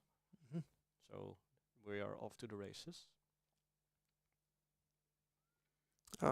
Playing Truce. This is a very powerful new addition from the latest Rosetta set. It makes it so that you can invest a card at this turn by playing this, and it makes it so that if your opponent attacks you, you get to draw a card. That would give you a bigger card to block with. So it's great, like preserving resources to the next turn. And in this matchup, since you are not the aggressor, you want the time to set up and do powerful plays, and it's up to the opponent to present enough damage to keep you on your back foot. And if they don't, and you have all the time to set up your wards, you will probably run away with the game. Exactly. It makes sense because you don't really want to give you don't really want to not attack your opponent, but you also don't want to give them a card. No. But I mean, it's a Truce doesn't present any damage per se to Huggy, but it's not an issue because if Enigma is working with board state, there's so much more worth to just present, give himself another card in your next turn. Yes, exactly. Because it's really the main thing that it does is it slows the game down, which in this case I think KO does not want, whereas Enigma very much does want. So we have, I think it was a 4 roll, so that's 2 action points. Scabskins. No need for Gambler's Gloves yet. That is something you were very happy to see in that situation. If you're Huggy, if you roll a 1 immediately there, even if you can re-roll it with the Gamblers losing that immediately, it's like... It's a bad start. Mentally, that's not where you want to be. Like, yeah. Exactly. He's considering his options here. He knows that he has the might, and he knows that he has the 2 action points. So we can throw 2 attacks nonetheless. He does not... Yeah, this is a good start. Yes. CNC with a breakpoint. And this is what we were talking about earlier. That this is... I'm not sure what disruption Hug is running, but this is a very good inclusion because it makes all of Niklas' eventual D-reacts... all the D-reacts becomes worthless at this point. And... we do see, I think he has 1 sink in the hand, which is now dead. But he did get the draw of that, the Truce, obviously. So he does have 5 cards in hand, so he has extra things to block this with. Problem then, of course, being that because of the might, it comes for 7 and not for 6. Yeah, it's such a good card in KU when you get to pair it with a might token. And Niklas decides to block for 8, I think, yeah.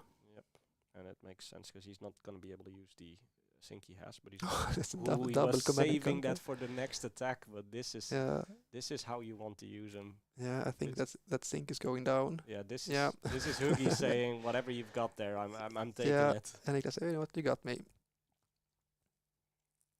It's still a sink in the hand. Still that is obviously going to go right back into the arsenal. Let's see if we see the 3rd command and conquer next turn. I might be mistaken, but I think Huggy has a send pack in his arsenal. I might be wrong here.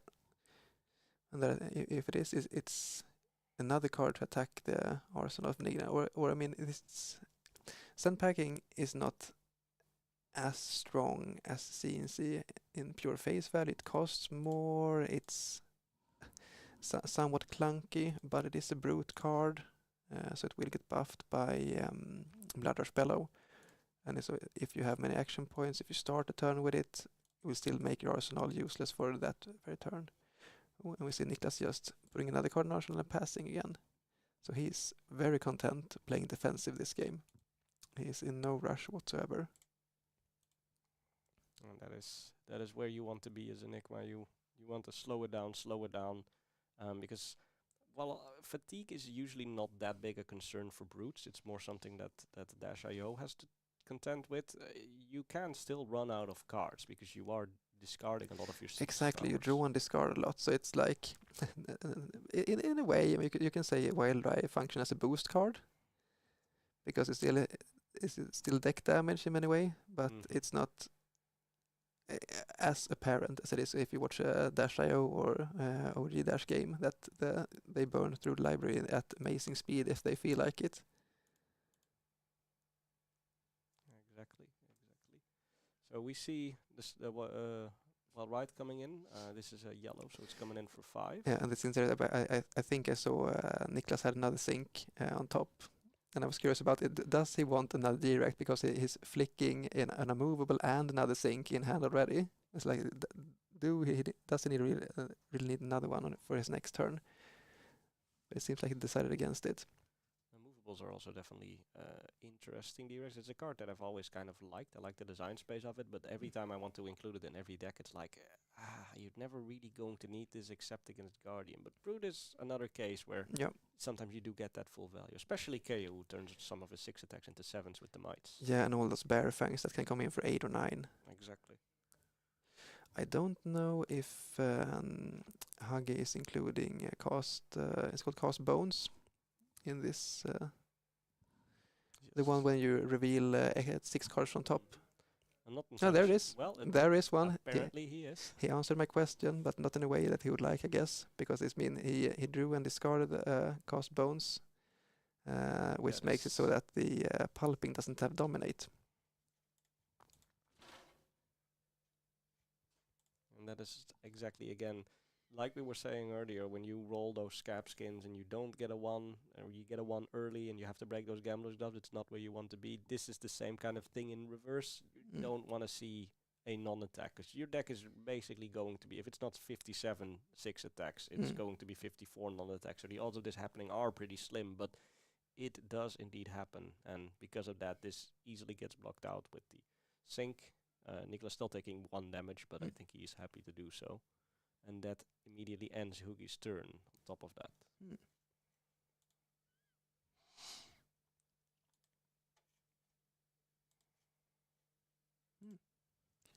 Here's a big one. Because I was just about to say that so far we only seen Niklas play very defensively. He hasn't landed any ward. He hasn't played any attacks, just being content blocking. And he's down to 29 life. Somewhere in this game he has to start bringing some kind of offense to the board, and then some kind of damage, because he can't, if he is kept on the back foot all the time, there's a risk of him having a library that consists of only she cards, for example, that can't block, and he's still leaking some damage. It's hard to block everything out because KO is usually presenting more than 12 damage every turn. Or at least last turn was a 10 damage turn from KO, but he can easily go up to 15 or 20 for that matter. And we have seen no Blood Rush Bellow so far, no Cast Bones, so no real spike turns from Huggy. And even if you do block it out, it can sometimes be a little inefficient. If he gets that 7 break point and you have a D react, then sure, you can go 4 and 3, but sometimes you'll be forced to go 3 and 3 against that. And then if you want to block it out, you would have to give 3 cards, which is never where you want to be. And I think Niklas played an interesting card, Rage Spectre. It does it so that if you play it without an aura in play, it gets go again. And on your turn, it has a ward 6, and your opponent's turn it has a ward 1. That means that you can play it as a very good offensive card. If you pitch a blue, and you can play it an attack for 6, but then on the next turn it only blocks for 1. So if you can defend it, it's great. It will still attack back for 6, but it's usually not as good of a defense card as, for example, Miragai or 10,000 Year Reunion, which has a lot more of ward. It seems to me, Niklas, this is a clean 7 block. He might consider trying to keep his Rage Spectre around. Obviously, we do know that Hoogie is going to come with something after that, because he did draw, and then randomly discard, and the discarded card was a Bear Fangs, so we have to go again active on the Wild Ride. Let's see here. He has an arsenal and 2 more cards, so he could potentially come with a lot more after this. There's one of your favorites, Unmovable, coming out. Also a clean block. Yep. I mean, if... Oh, it seems like he's... Yeah, he should put it back in Arsenal. Just to avoid confusion, we can see it from here, but it's a good thing to keep in mind that try keeping your Arsenal clear from your hand to avoid confusion on where the card went. Yes, But it seems like Hug is just double checking that the card in Arsenal is a send packing. And it seems like he wants to get a little bit more value out of it. So he probably doesn't want to use it at this point if he has other attacks to present instead. We'll see what he's going to throw. I mean, he had to go again. He was obviously fishing for that, otherwise he would not play the wild ride. But Yep. he's thinking, what is the next move? Yeah, he did. He has created a might. So he has gotten a value out of Chaos Hero power, and there is always the opportunity for attacking with Claw for free. But since he is in the think tank, I guess the choice is not obvious at this point. He might consider rolling Scabs here.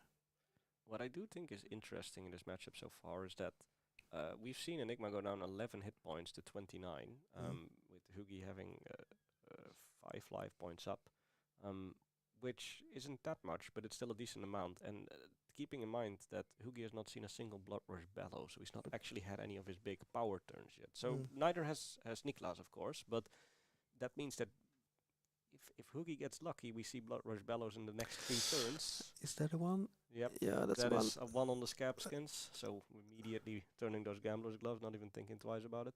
It's a 3, right? Yes. Yeah, okay, so get an action point back at least. So he's not helped, but at least he doesn't... He's not screwed either. Yes. Yeah. As Niklas asking him to please put his equipment in his graveyard. A lot of players tend to forgo this, myself included, honestly, because in so many decks it doesn't really matter, but there are those traverse cards that let you banish a card from graveyard, and technically the equipment is a target for that. So yeah, no, it's all to avoid confusion. It makes sense, but it can be hard to get rid of old habits. Exactly. Yeah, so we see Niklas protecting the Rage Spectre with another Rage Spectre. Makes sense. And then we just see the cast bones coming out. It's actually interesting. I wonder what Hugi was thinking with rolling the Scab skin. I wonder what he was trying to go for. Maybe cast bones and send packing, I think. Yeah. Because he has send packing from his arsenal. Yeah, that could have been it. Yeah, that might have been it. But this is honestly not bad, doing the bone, the weapon attack into the cast bones. No, it's fine. It's 3 less damage, which would convert to probably another card from Niklas, or maybe the loss of Rage Spectre. But it's not the end of the world, and I think it's still. This is how you want to play the cast bone. You don't want to draw it and discard it, of course, to Wild Ride. But I could imagine there are 6 and only 6 misses in Huggy's deck. It should be perhaps 3 cast bones and 3 blood rush, and that's probably it. Let's see how many might tokens he gets from this. Yeah, so we see the cards being rearranged and put on top. Is that 5? No. I think it's 7, but it should be an agility token as well. Yes, I did think so as well. I thought that was a full hit. Yeah, I can't see it. Because if you have, when you resolve cast bones, if there are 6 or more might tokens in play, you get an agility token as well.